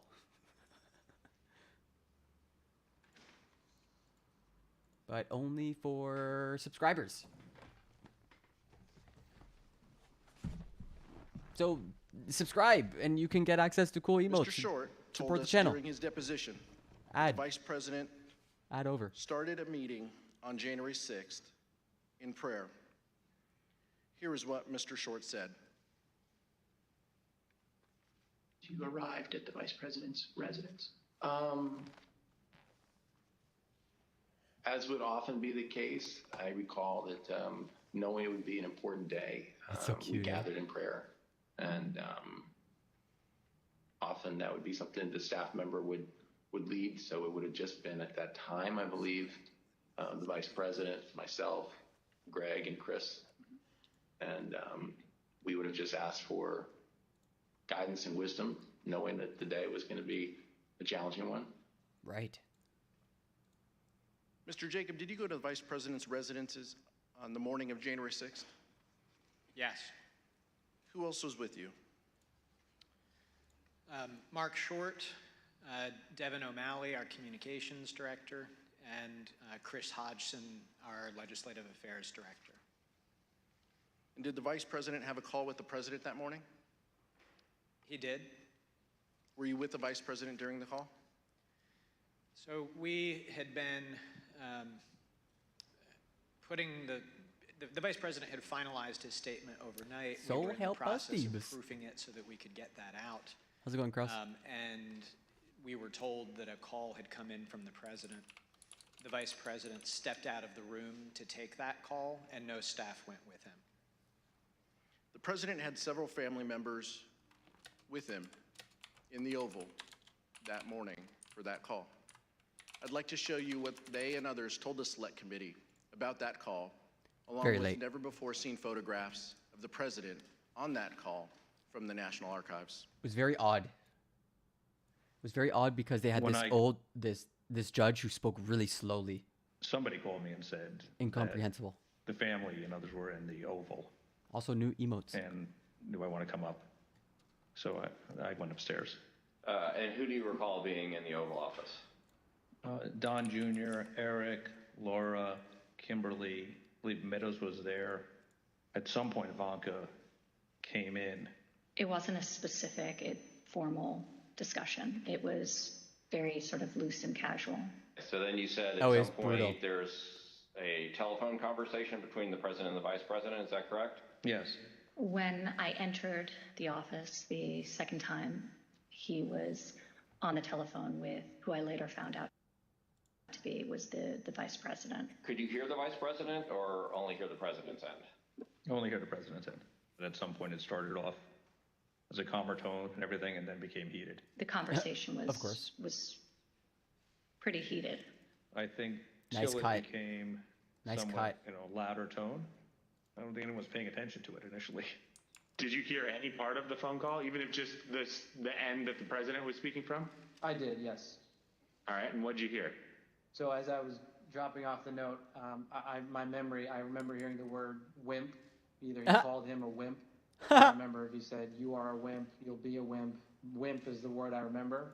It's also been reported that the president said to the vice president that something to the effect of, "You don't have the courage to make a hard decision." Worse, I don't remember exactly either, but something like that, yeah. Wow. Being This cut. like being, you know. Whoever posts my stream, no. It was a different tone than I'd heard him take. That's a good with point, Demand the Better. vice president before. Any Did Ms. suggestions? Trump share with you any more details about what had happened, or any details about what had happened in the Oval Office that morning? That her dad had just had an upsetting conversation with the vice president. Do you recall anything about her demeanor, either during the meeting or when you encountered her in Dan Scavino's office? I don't remember specifically. I mean, I think she was uncomfortable over the fact that there was obviously that type of interaction between the two of them. Something to the effect, the wording's wrong. I made the wrong decision 4 or 5 years ago. And the word that she relayed to that the president called the vice president, I apologize for being impolite, but do you remember what she said her father called him? The P word. The P word? It means pussy. Called Mike Pence a pussy. Mr. Jacob, how would you describe the demeanor of the vice president following that call with the president? Would you suggest like what, on guard for When the... he came back into the room, I'd say that he was steely, determined, grim. Of course, the most dangerous part of what Donald Trump did on January 6th was what he did himself. As will be discussed in detail in a future hearing, our investigation found that early drafts of the January 6th ellipse speech prepared for the president included no mention of the vice president. But the president revised it to include criticism of the vice president and then further ad-libbed. Here is what the president said on January 6th after his call with Vice President Pence. I hope Mike is going to do the right thing. I hope so. I hope so. Because if Mike Pence does the right thing, we win the election. All Vice President Pence has to do is send it back to the states to recertify. And we become president, and you are the happiest people. And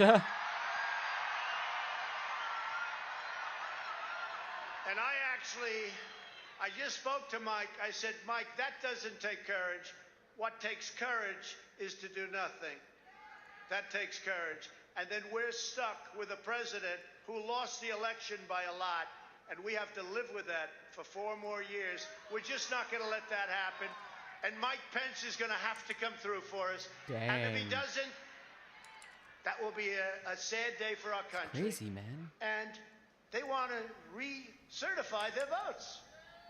They want to recertify. But the only way that can happen is if Mike Pence agrees to send it back. Yeah, it was I hope honestly Mike has the incredible. courage to do what he has to do. It was incredible, Kraus. And I hope he doesn't listen to the rhinos and the stupid people that he's listening. I was trying to be polite, but I was like losing my mind. Of course, we all know what happened next. I've also been up since President's 5 this words morning. Had an effect. President Trump's supporters became angry. When the vice president issued his public letter, the crowd at the Capitol erupted in anger. The rioters who had erected makeshift gallows began chanting, "Hang Mike Pence." Crazy. Testimony in man. our investigation has made clear what the target of the rioters' ire was: Vice President Mike Pence. Oh yeah, we had a rightoid come through. Rioters It's breached funny. the Capitol at 2:13 p.m. Classic. I've seen this before.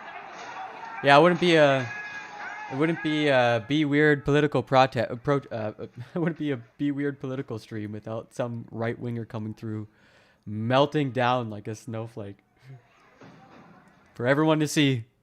Now let's take a look at what was going on at the White House at this time. We received testimony that the President's Chief of Staff, Mark Meadows, was notified of the violence at the Capitol by 2 p.m. and likely earlier. The testimony further establishes that Mr. Meadows quickly informed the President and that he did so before Very the short. President issued his 2:24 p.m. tweet criticizing Vice President Pence for not having, quote, courage to do what needed to be done. He basically got in, shot his Here's load, what got the out. President wrote in his 2:24 p.m. tweet. Just raged. While the violence at the Capitol was going on. And here is what the rioters thought. Nothing but Pretty a traitor, straightforward. and he deserves to burn with the rest of them. So it's all escalated after Pence. What happened to Pence? It's all about Pence. Pence didn't do what we wanted. The hero. Against Trump. Okay, and that's when all this started? Yep. That's when we marched on the Capitol. We've been shot at with rubber bullets, tear gas.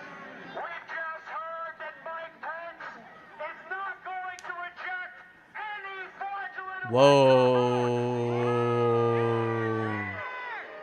This is damning stuff. Is that Nick Fuentes?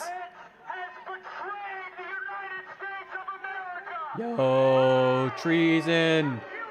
Traitors. Traitors to the country.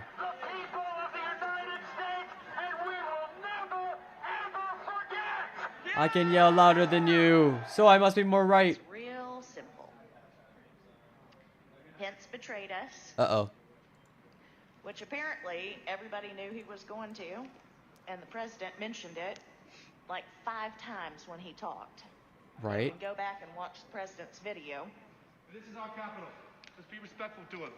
There's 4 million people coming in, so Whoa. a lot of control. We love you guys. We love the cops. It's only a matter of time. Justice is coming. Damn.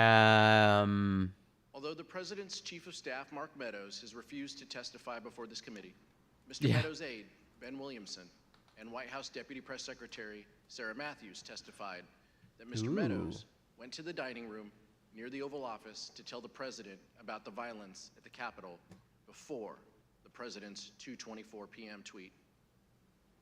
In future hearings, you'll hear more about exactly what was happening in the White House at that time. But here is what some White House staff told the Select Committee. Do you know where he went?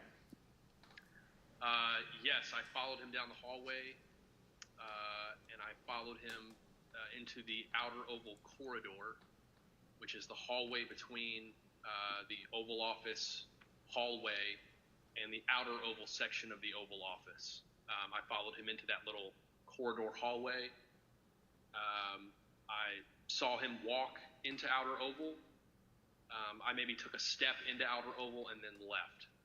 And I don't know where he went outside of that, but it looked like he was headed in the direction of the Oval Office. You know, we had all talked about at that point about how it was bad and the situation was getting out of hand. And I know Ben Williamson and I were conferring, and we thought that the president needed to tweet something immediately. And I think when Kaylee gave us that order of don't say anything to the media, I told her that I thought the president needed to tweet something. Jeez. And then everyone in the right mind. Then I remember getting a notification on my phone, and I was sitting in a room with Roma and Ben, and we all got a notification. So we knew it was a tweet from the president, and we looked down, and it was a tweet about Mike Pence. I believe I had sent him a text saying that we may want to put out some sort of statement. Right. Because the situation was getting a little hairy over at the Capitol. Yeah. Yeah, a little hairy. It was common for, after I would text him, I would just go down and see him in person. You went down to speak with Mark Meadows after this. What was that conversation? Very brief. I went down and told him the same thing I have in the text that I can recall. And I don't remember anything that was said between us other than I told him that. And to my recollection, he immediately got up and left his office. Our investigation found that immediately after the president's 2:24 p.m. tweet, the crowds both outside the Capitol and inside the Capitol surged. The crowds inside the Capitol were able to overwhelm the law enforcement presence, and the vice president was quickly evacuated from his ceremonial Senate office to a secure location within the Capitol complex.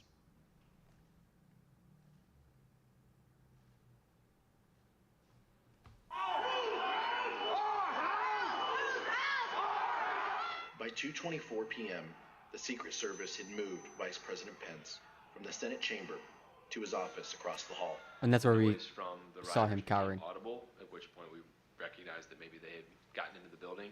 Then, President Trump tweeted, Yikes. Mike Pence didn't have the courage to do what should have been done to protect our country and our Constitution, giving states a chance to certify a corrected set of facts, not the fraudulent or inaccurate ones which they were asked to previously certify.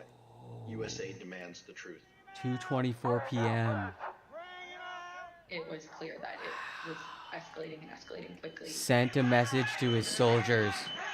So then when that tweet, the Mike Pence tweet, was sent out, I remember us saying that that was the last thing that needed to be tweeted at that moment. The situation was already bad, and so it felt like he was pouring gasoline on the fire. Wow. 30 He seconds was. later, rioters already inside the Capitol opened the East Rotunda door just down the hall.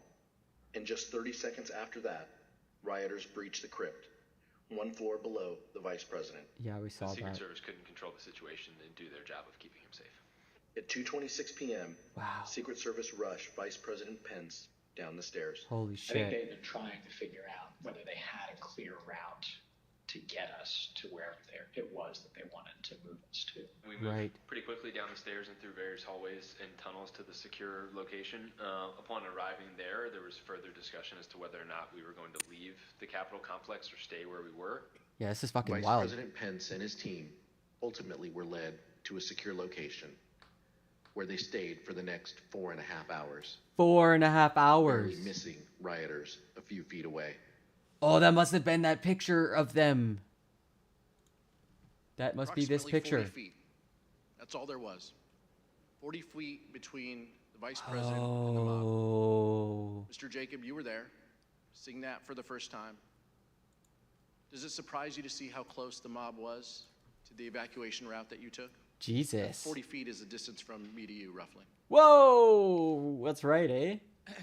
Yikes. I could hear the din of the rioters in the building while we moved, but I don't think I was aware that they were as close as that. Damn. Make no mistake about the fact that the vice president's life was in danger. A recent court filing by the Department of Justice explains that a confidential informant from the Proud Boys told the FBI the Proud Boys would have killed Mike Pence if given a chance. Whoa. This witness, whom the FBI affidavit refers to as W1, stated that other members of the group talked about things they did that day, and they said that anyone they got their hands on, they would have killed, including Nancy Pelosi. W1 further stated that members of the Proud Boys said that they would have killed Mike Pence if given a chance. We understand that congressional leaders and others were evacuated from the Capitol complex during the attack. We'd like to show you what happened after the vice president was evacuated from the Senate. Holy shit, this Select is Committee has getting obtained scary. never-before-seen photos from the National Archives that show Vice President Pence sheltering in a secure underground location as rioters overwhelmed the Capitol. Wow. At 4:19 p.m., Vice President Pence is seen looking at a tweet the president had just sent, a tweet asking the rioters to leave the Capitol. Holy shit. After 4.5 hours spent on working to restore order, the vice president returned to the Senate floor Damn. to continue the certification of electors. Let us pray. Vice President Pence was a focus of the violent attack. Mr. Jacob, did the vice president leave the Capitol complex during the attack? 4 different kinds of beer. He Split did it not. into 2 choices. Can you please explain why the vice president refused to leave the Capitol complex? When we got down to the secure location, Secret Service directed us to get into the cars, which I did. And then I noticed that the vice president had not. So I got out of the car that I had gotten into. This is it. And Why I didn't he get in the understood car? that the vice president had refused to get into the car. Why didn't Pence get in the car? Head of his Secret Service detail, Tim, had said, I assure you we're not going to drive out of the building without your permission. And the vice president had said something to the effect of, Tim, I know you, I trust you, but you're not the one behind the wheel. And Damn. the vice president did not want to take any chance that the world would see the vice president of the United States fleeing the United States Capitol. He was determined Wow. that we would complete the work that we had set out to do that day, that it was his constitutional duty to see through, and that the rioters who had breached the Capitol would not have the satisfaction of disrupting the proceedings beyond the day on which they were supposed to be Mike completed. Pence with the Let me see cojones. if I understand this right. But go We were for a told to get in blonde the or a cars. blanche lager. And Or an ale how if you have many it. of the vice president's staff got in the cars while he did not? Most of us. Wow. During our investigation, we received testimony that while the vice president was in a secure location within the Capitol complex, he continued the business of government. We understand that the vice president reached out to congressional leaders, like the acting Secretary of Defense and others, to check on their safety and to address the growing crisis. In addition, the vice president's Yeah. chief of staff, Mark Short, Yeah. made several calls. He to saved senior government American democracy. Here's Mr. Short's testimony regarding his call with Representative Kevin Mike McCarthy. Pence is the hero.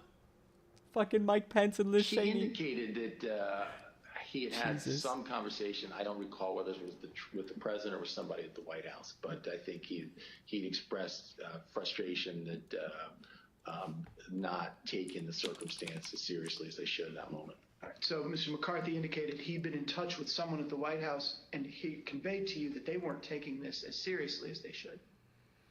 You have to answer yes or no. Yes. Okay. While the vice president made several calls to check on the safety of others, it was his own life that was in great danger. Mr. Jacob, did Donald Trump ever call the vice president to check on his safety? He did not. Nice. Mr. Jacob, how did Vice President Pence and Mrs. Pence react to that? Good question. With frustration. Wow. Why isn't Trump calling to see if I'm okay? Mr. Jacob, immediately before you and the vice president were evacuated to a secure location within the Capitol, you hit send on an email to John Eastman explaining why his Right. legal theory about the vice president's role was wrong. Oh, this is the You guy. ended your email by stating that, quote, thanks to your bullshit, Yeah. we are now under siege. Yeah. We'll take a look at that email. Yeah, I remember this line. So that's the Dr. guy. Eastman replied, Fuck, based. and this is hard to believe, but his reply back to you was, the siege is because you and your boss, presumably referring to the vice president of the United States, Samuel did not Adams. do what was necessary to allow this to be aired in a Good public call. way so the American people can see for themselves what happened. Good call. All right, I'll smoke some weed. Yeah. Mr. Jacob, later that day, you wrote again to Dr. Eastman. Let's show that email on the screen. I also have a new emote for that. In that email, you wrote, and I quote, did you advise the president that in your professional judgment, the vice president does not have the power to decide things unilaterally? And you ended that email saying, it does not appear that the president ever got the memo. Interesting. Dr. Trying to nail him Eastman to the then wall. replied, he's been so advised. Yeah. And he ends his email with, quote, but you know him, once he gets something in his head, it's hard to get him to change course. Close Doesn't matter if it's illegal. Mr. Jacob, when Dr. Eastman wrote, once he gets something in his head, it's hard to get him to change course, did you understand the he in that email to refer to the President of the United States? Oh, right, of course. I did.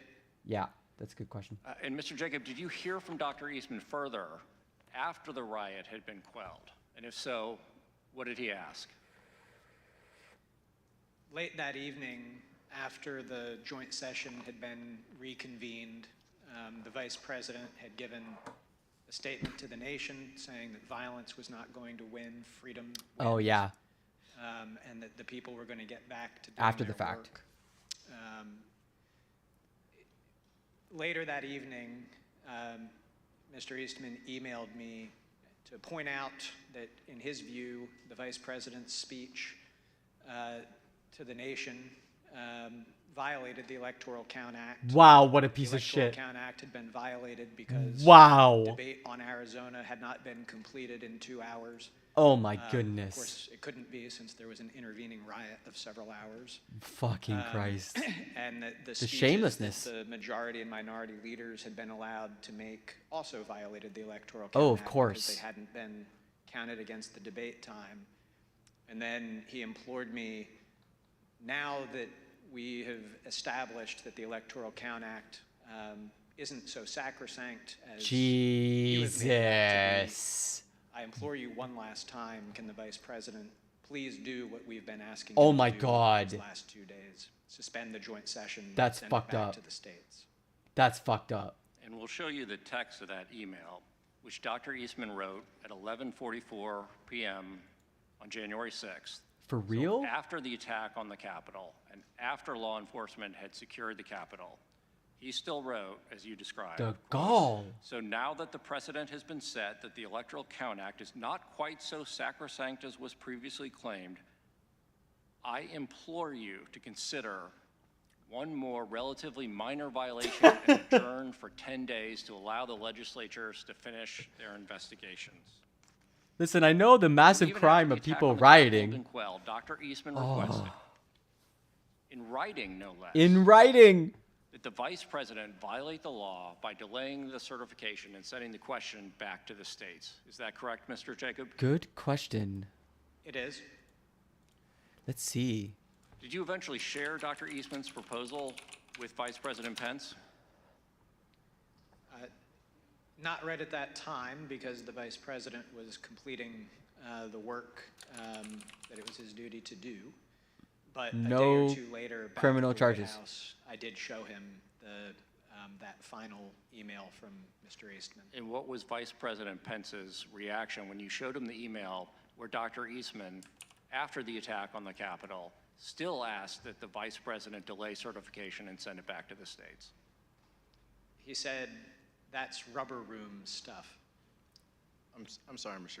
What the hell? You said it's rubber room stuff? Yeah, that makes sense. Yes, Congressman. What's a rubber What did you room? interpret that to mean? I understood it to mean that after having seen play out Defraud America. what happens when you convince people that there is a decision to be made in the Capitol legitimately about who is to be the president and the consequences of that, that he was still pushing us to do what he had been asking us to do for the previous 2 days, that was certifiably crazy. Wow, rubber We room. know that the Vice President did not do what Dr. Eastman requested because he presided over the completion of the counting of electoral votes late in that evening. Rubber room stuff Number means of crazy. electors appointed to vote for President of the United States is 538. Within that whole number, a majority is 270. Yo, once they got rid of Votes that for old President of judge, the United States are as follows. just picked up. Joseph R. Biden Jr. of the state of Delaware has received 306 votes. Donald J. Trump of the state of Florida has received 232 votes. Nah, he lost. The whole number of electors appointed to vote for Vice President of the United States is 538. The hero of Within the that story. whole number, a majority is 270. Mike Votes Pence, for Vice President of the United States are as follows. savior of the republic. Kamala D. Harris of the state of California has received 306 votes. Oh, don't make us watch all Michael this. R. Pence of the state of Indiana has received 232 votes. Woo! The announcement of the state of the vote by the President of the Senate shall be deemed a sufficient declaration of the persons elected President and Vice President of the United States, each for the term beginning on the 20th day of January, 2021, and shall be entered together with the list of the votes on the journals of the Senate and the House of Representatives. Yeah, law and order, everybody. Woo! Mr. Jacob, we heard earlier that you and the Vice President and the team started January 6th with a prayer. You faced a lot of danger that day. Damn. And this is a personal question. But how did your faith guide you on January 6th? Oh, God. Jeebus. How did Jeebus save you? My faith really sustained me through it. Bro. Down in the secure location, Goodman saved your ass. pulled out my Bible, read through it. and just took great comfort. Thank goodness for that. Daniel 6 was where I went, and in Daniel 6, Daniel has become the second in command of Babylon, a pagan nation, but he completely faithfully serves. He refuses an order from the king that he cannot follow. The pagan king. And he does his duty, consistent with his oath to God. Okay. And all right. It's about duty. I felt that that's what had played out that I get day. that. It spoke to you. Yeah. Or this was a trial run, and the At end second of the day, time. Mark Short sent the vice president a text message with a Bible verse. Here's what he told the select Bro, faith is not going to save your democracy. 3:50 in the morning when we finally adjourned and headed our own ways. I remember, texting the vice president a passage from 2 Timothy chapter 4, verse 7 about, I fought the good fight, I've finished the race, I've kept the faith. He started his day with a prayer and ended his day with a Bible verse. Well, okay then. Fought the good fight, I've finished the race, I've kept the faith. All right. Cool. If that's what it takes. White House attorney Eric Hirschman testified that the next day, January 7th, he received a call from Dr. Eastman. Here is Mr. Hirschman's account of that call. The day after, Eastman, I don't remember why he called me, or he texted me or called me, wanted to talk with me, and he said he couldn't reach others. And he started to ask me about something dealing with Georgia and preserving something potentially for appeal. Georgia. And slate of electors? I said to him, are you out of your effing mind? Wow. Right? I said, I only want to hear two words coming out of your mouth from now on. Orderly transition. So good. And I screamed, I said, I don't want to hear any other effing words coming out of your mouth, no matter what. Fuck yeah. Other than orderly transition. Based. Repeat those words to me. Based. And I screamed that. Eventually he said, orderly transition. Amazing. I said, good, John. Now I'm going to give you the best free legal advice you're ever getting in your life. Shut the fuck up. Get a great effing criminal defense lawyer. You're Whoa. going to need it. Whoa. And I hung up on him. Whoa. Based. Based. In fact, just a That's few days awesome. later, Dr. Eastman emailed Rudy Giuliani and requested that he be included on a list of potential recipients of a presidential pardon. Yeah, the dude with the Dr. Eastman's justice email bat. stated, quote, I've decided that I should be on the pardon list. Oh. Yo, can I Dr. get a Eastman pardon? did not receive his presidential pardon. So let's see what Dr. Eastman did Get fucked. as a result when he was deposed by this committee. Get wrecked, L nerd. I assert my Fifth Amendment right against being compelled to be a witness against myself.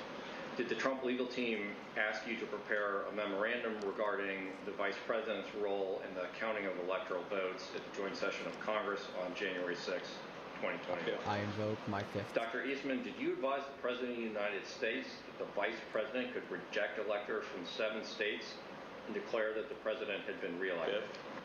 Fifth Amendment the whole way through. Dr. Eastman, the first sentence of the memo starts off by saying 7 states have transmitted dual slates of electors to the President. Preemptive pardon? Oh, apparently there's a whole list going around. In this memo, true?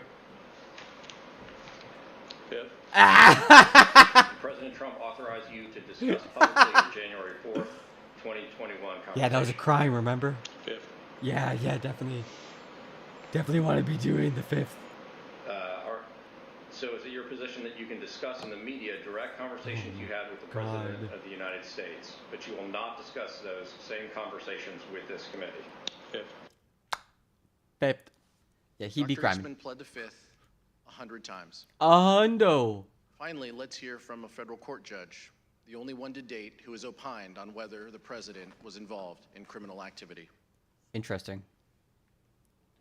Page 36 of Judge Carter's ruling says, quote, based on the evidence, the court finds it more likely than not that President Trump corruptly attempted to obstruct the joint session of Congress on January 6, 2021. Translation, he probably Page 40 cried. of the ruling says, quote, based on the evidence, the court finds that it is more likely than not that President Trump and Dr. Eastman dishonestly conspired to obstruct the joint session of Congress on January 6th, 2021. Yeah, send him to jail. And page 44. Straight to jail. Dr. Eastman and President Trump launched a campaign to overturn a democratic election, an action unprecedented in American history. Their campaign was not confined to the ivory tower. It was a coup in search of a legal theory. Shout it from the rooftops. What a great line. It was a coup Mr. in Jacob, search of a what would have happened to our democracy legal if theory. Vice President Pence had gone along with this plan and certified Donald Trump as the winner of the 2020 election? Lock them up. So there would have been Lock them. Yeah. short-term and long-term effects. The short-term I previously described, a constitutional jump ball situation, Jump political ball. chaos in Washington, lawsuits, Violence in the streets. and who knows what happening in the streets. And Yeah. you would have had the Vice President of the United States having declared that the outcomes of these state elections were incorrect. So for all of those reasons, there would have been significant short-term consequences. But in the long term, we would have established a situation where a vice president would have asserted that one person could have the authority to determine the outcome of an election, which is antithetical to everything in our democracy. No kings. Antithetical to the rule of law. And so it would have been significant impacts, both in the short and the long term. Judge Ludig, in the statement you released earlier today, you wrote that the efforts by President Trump to overturn the 2020 election were, quote, the most reckless, insidious, and calamitous failures in both legal and political judgment in American history. What did you mean by that? No, not this guy again. Stop. Don't give him. No, don't give him a closet. He can't unpack his own. Exactly what I said. Oh, thank God. The end. Thank you, Judge. He's Thank you, Mr. Jacob. He's upset. Mr. Chairman. He's upset. He's butthurt. He's like, they obviously don't want to hear about my profound legal expoundings. I done try to give them a lesson in how done the law work, and they told me to Sorry, Mr. shut my Chairman, trap. I want that back. Yeah, he's like, don't you have one more thing to do? Mr. Chairman, this was an informative hearing, a powerful hearing. Closing statement. I'm grateful for your leadership and the leadership of the distinguished Vice Chair. There you go. Donald Trump knew he lost the 2020 election, but he could not bring himself to participate in the peaceful transfer of power. So he latched on to a scheme that, once again, he knew was illegal. And when the vice president refused to go along with it, he unleashed a violent mob against him. When we began, I asked how we got to this place.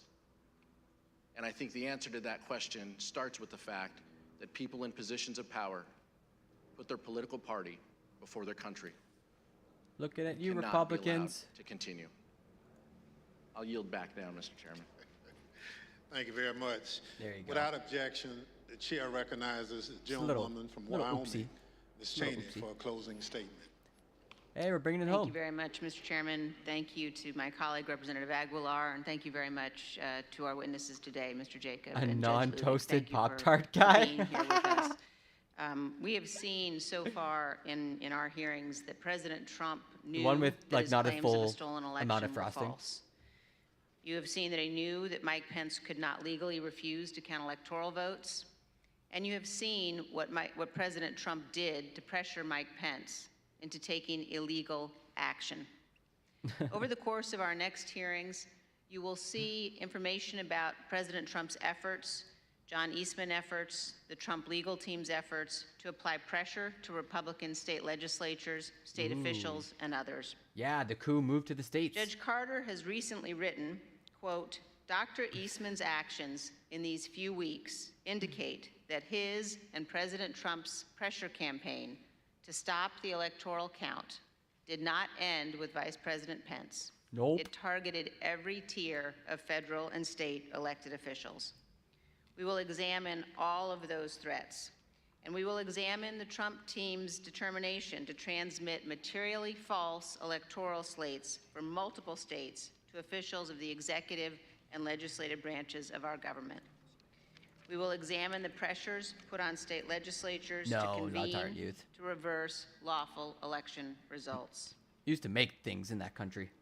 An honorable man receiving the information and advice that Mr. Trump received from his campaign experts and his staff. A reasonable A person. man who loved his country more than himself would have conceded this election. Correct.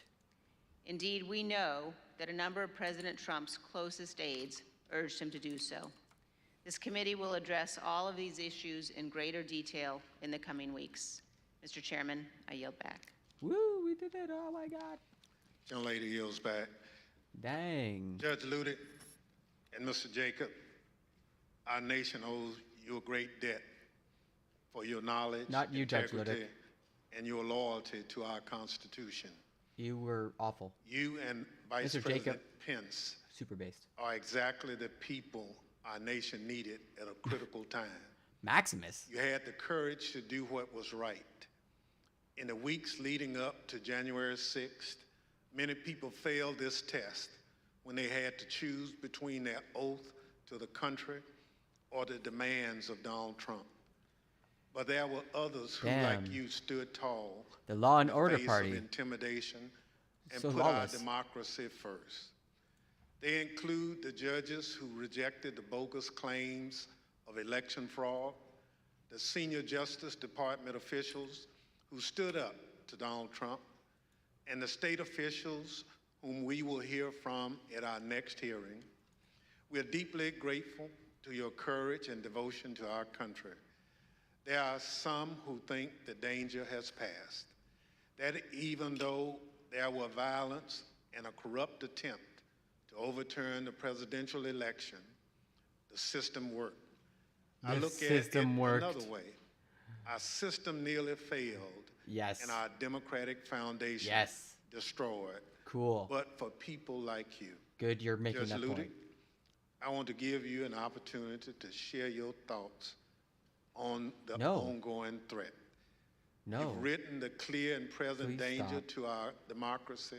Giving Now this man is time. that former President Donald Trump and other political allies appear prepared to seize the presidency in 2024 if Mr. Trump or one of his my God. anointed candidates is not elected by the American people. Say something big. What do you mean by this?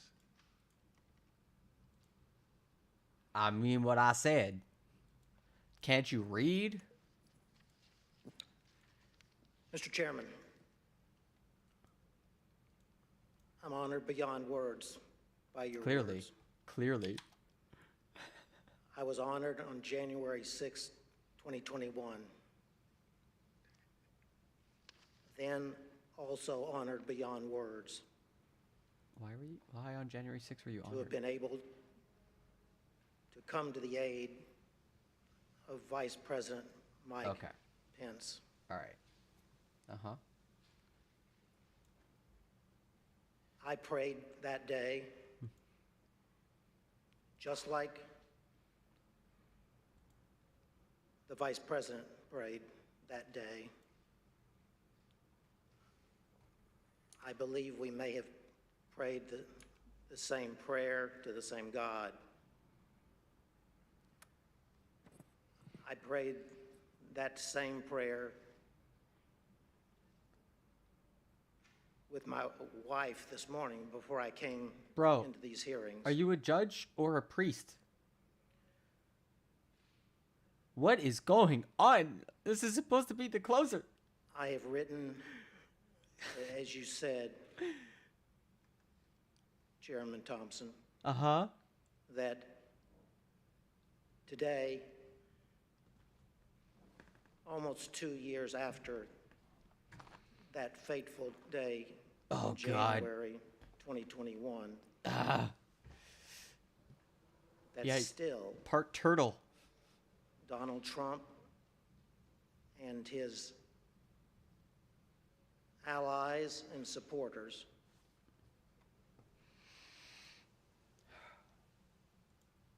are a clear and present danger Yeah. Soundbite. We got it. to American democracy. The soundbite's all going to be That's edited. not because of what happened on January 6th. Ooh, good point. It's because of the It's month because before to it. this very day, Yeah, they're still at it. the former president, his allies and supporters Yeah. Call them out. pledge that in the presidential election of 2024, if the former president or his anointed successor as the Republican Party presidential candidate Yeah, like maybe DeSantis? were to lose that election, Uh-huh. that they would What would they do? attempt to overturn that 2024 election Oh, we lost a viewer. in the same way that they attempted to overturn the 2020 election, We're hemorrhaging viewers. Judge, pick it but up. succeed in 2024 where they failed in 2020. Yeah. It would look good in I text. don't speak those words lightly. Good. I'm glad you chose your I words. would have never Kind of, sort of. spoken those words ever in my life. Your first comment of the day, Ferry. Your first comment is like, how does he get it? He's retired. That's what's going on. I don't know if he just like fell off really hard, but That's what the former president and his allies are telling us. yeah, he's sugar crashing right now. As I said in that New York Times op-ed, That's evil. No one does that wherein in I real was life. speaking about the Electoral Count Act of 1887, It's so boring. Yeah, it's so boring. the former president and his allies are I'm trying. I'm trying. executing that blueprint for 2024 He's talking about fascism and the rising in open threat. and plain view Yeah. What he's saying is of crazy. the American public. What he's saying is actually substantial and insane. He's just I boring. repeat, I would have never uttered one single one of those words Dang. unless the former president and his allies Very consciously. were Filling his gaps. candidly There's so many of them. I can fit through entire and sentences. proudly speaking those exact words Get him. You go, Judge. to America. Chairman, thank you for the opportunity to appear here today for these proceedings. We are all Antifa. Thank you again, Judge Ludet. As a part Yeah. of the Select Committee's charge Strong to words. make recommendations that are informed by other investigative findings, we will be reviewing the views shared by Judge Ludet and other experts on potential improvements to the Electoral Count Act, among a range of other initiatives. I know the information we presented over the last week is shocking. The idea that a president of the United States would orchestrate a scheme I'm shocked. to stay in power after the people I'm so voted shocked. him out of office. We're able to Shocked, that present tells this you. information because so many witnesses God damn it. have cooperated with our I'm just realizing now why it's Pikachu who has the shocked face, because he's electric type. Oh my god, that just clicked for me for like after 5 years. investigation. Ah! I Of ask course. those who might be on the fence about cooperating to reach out to us. The committee's website address is being displayed behind me. January 6th.house.gov. Go, whistleblowers. There you can view the evidence we presented in our hearings and find a tip line to submit any information you might think would be helpful for our investigation. And despite how you might not think it's important, send us what you think. And I thank those who sent us evidence for their bravery and patriotism. Without objections, members will be permitted 10 business days to submit statements for the record. This is over. This is over. We done. This is the end of it. Remarks and he's gonna say like, I gavel you out. Stands adjourned. There it is. That's the moment we knew. That's just to get that closure. Woo! Wow, it was way longer than I thought. I didn't know what was happening today. I'm sorry I didn't. I can't even cancel this morning because I thought I'd focus on my homework, which I kind of sort of did, and I got some stuff done. I might have a new venue for the poetry scene, which is really exciting. I'm really looking forward to that. We might have a sweet spot at Le Basement, the same place I was performing for the foundation show. And yeah, this is a good stream. This is crazy. What a wild committee hearing. Parts of it were, I wish I hadn't woke up at 5 this morning, because I was kind of nodding off, just like, wow, this guy's putting me to sleep. How do I keep these fine folk entertained? Yeah, I think by next week I gotta make a choice. But other than that, I guess the only thing I have left to show you, there's a bunch of other news that sort of popped off. So I thought I would just kind of rush through that really quick because it's just kind of like pretty interesting and big stuff. So SpaceX employees draft an open letter to company executives denouncing Musk's behavior. Every tweet that Elon sends is a de facto public statement by the company, and this is happening at the same time that Musk, Tesla, and SpaceX are being sued for an alleged Dogecoin pyramid scheme. So you might remember him being all cringe on SNL about Dogecoin. Oh, stuff's starting to heat up for Tesla. There was also this poor mouse stuck in a piece of pasta. Oh, he's trying to escape. Look at him go. He's so stupid, dude. So that's important for you to know about. And last but not least, look everybody, I'm in the top 6.81% of Twitch. Can you believe it? Can you believe I'm in the top 6.81%? That's right. Whenever you're thinking, dang, this is kind of quiet here, or chat's not really bumping, I'm in the top 10%. We got to get me up to the top 5%. That's the next goal. I want to be an elitist schmuck. I want to be in the top 1% one day. But yeah, otherwise, I'm elitist. I'm a bourgeois capitalist. Okay. Support the stream. Tell your friends or whatever. I think I want to do a new schedule. Because it's the summer, I think I might start doing streams like this. Start in the afternoon, 1 o'clock, let's say after lunch, after I've had some food. And then, man, the streams can go long in that way. That way I'm not like running up against all the things I have to do for the day. I can do the things that need get done on the day and then stream, and whew, it's gravy. You know, if we finish a segment, want to do some gaming, maybe there's like a debate in the evenings, we can start to get into that racket. I'm here for it, and yeah, I want to put a bit more time and energy into this because yeah, it's good fun.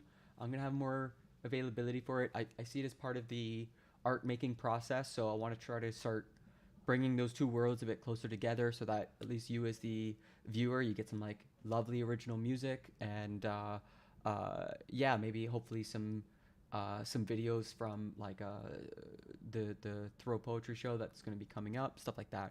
So yeah, things are happening. Emotes are up. I said I'd do it, and then I did it. So rewards for subscribers. You get some sweet emotes like Pikachu, Shocked Pikachu, and a few others that are really lovely. I think like 3 of them are done. Are like totally available and they work. So if you're a subscriber, you can now use some of these lovely, sweet emotes, Keckle, Shock Pikachu, and Pepegi. So there's rewards. I feel like an ass not having rewards before. And I'm also curious, do you have channel points? Do they work now? On my side, it says channel points are working. Yeah, nice. So good. All right, so you have channel points now. Feel free to use them. I guess I could start doing 18,000. Yo, Loud Tyrant Youth, we gotta figure out ways to spend that horde. Polls, I guess. I could start running polls a bit more often. That should be fun. Here's a good. Here you go. So if I go poll and I go new poll and I say, do your sub channel points work? They do, and nada for no. Let's see. There's a poll, everybody, and you should be able to spend channel points on it, I think. Is that how polls work? There you go. Yeah, you redeem your message. Yeah, okay. See, there you go. Sweet. Amazing. Things are on the up and up. We're getting there. I want to do more collabs. Predictions. That's what it is. It's predictions. Okay. All right. We're ending this poll. This is a bad poll. I'm bad at what I'm doing. But it's fun. You get to watch me fail upwards. It's going to be great. So otherwise, thanks for hanging out. Thanks for the support. I'm heading on out. I'm going to tip on out of here. I need to sleep and then hit the books again. I got to finish this project. It's a lot of work. I'm going to run a 3-minute ad so that, I think that helps the channel. And that way, you didn't have ads during the actual committee hearing. So if you don't mind, stick around, let those run in the background. And then, yeah, I'm probably hosting denims or something.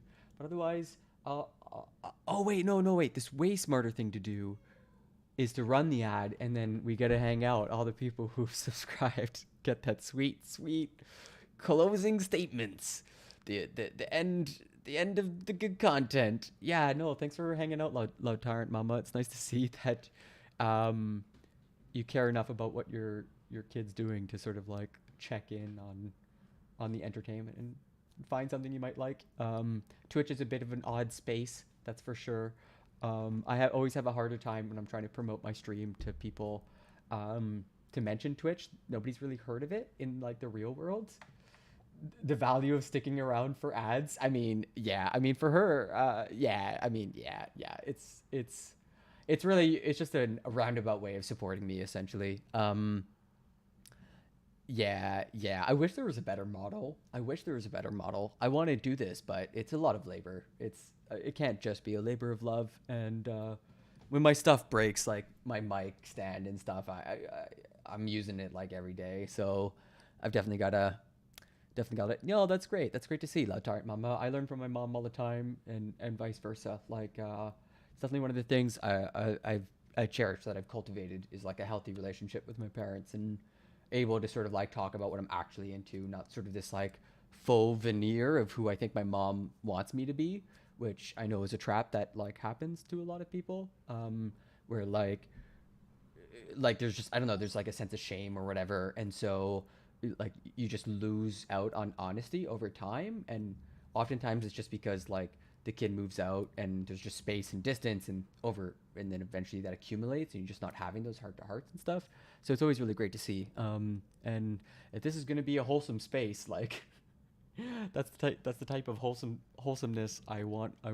Because I don't know, like that, like having the roidoids come through and be really obnoxious and upset is kind of funny every now and again, but I can't imagine that being like the main stack of the community. Like I've seen that happen in other Twitch streams where there's just like a really toxic relationship between the streamer and the audience. I'm thinking of like NMP LOL, for instance, where there's like they're putting on this whole act of being really shitty and abusive with one another, and it's because the audience hates it, but they keep coming back to watch it. I don't know, man. I don't know. They don't phase you enough for them to be pleased sticking around. Yeah, essentially. Like I'm not giving them the common liberal tears. I'm not getting so easily provoked. It's very hard to provoke me. You really have to The only way to really provoke me is if like it's sustained. It's like intentional over a long period of time, and it's really hard for me to find a good faith way to explain your behavior, way I have to look at it in a bad faith way. Like, then I'm pissed. Then I'm like, okay, you out of here. But okay, so next stream should be tomorrow, but you know, if you're cool with it, we'll try this afternoon. Oh, actually no. Tomorrow's crazy. Tomorrow my assignment is due. So tomorrow's not happening. Saturday we'll do a morning stream because I'm going to a play and your site is user friendly, especially older persons. Hey, anything anything you can tell me to make it even more user friendly, let me know. I'm always trying to make this better. But yeah, no, it's happy to hear. I want to have as wide an audience as possible, old folk, young folk, that kind of thing. So yeah, Saturday morning will be the next stream, regular time, and then next week we'll switch to the new schedule. I'll be a bit more regular, and I think that'll be a bit more fun for everybody involved. So yeah, thanks so much for sticking around for the ads and hanging out and being sweet chatters. And we got such lovely emotes now. Like, this is like my favorite part of Twitch. It's just like really lovely emotes. So hearts. I'll see you later. Bye. Have a good one. Au revoir. À la prochaine. Salut. Arrivederci. Have a good one. Bye. See ya, fairy.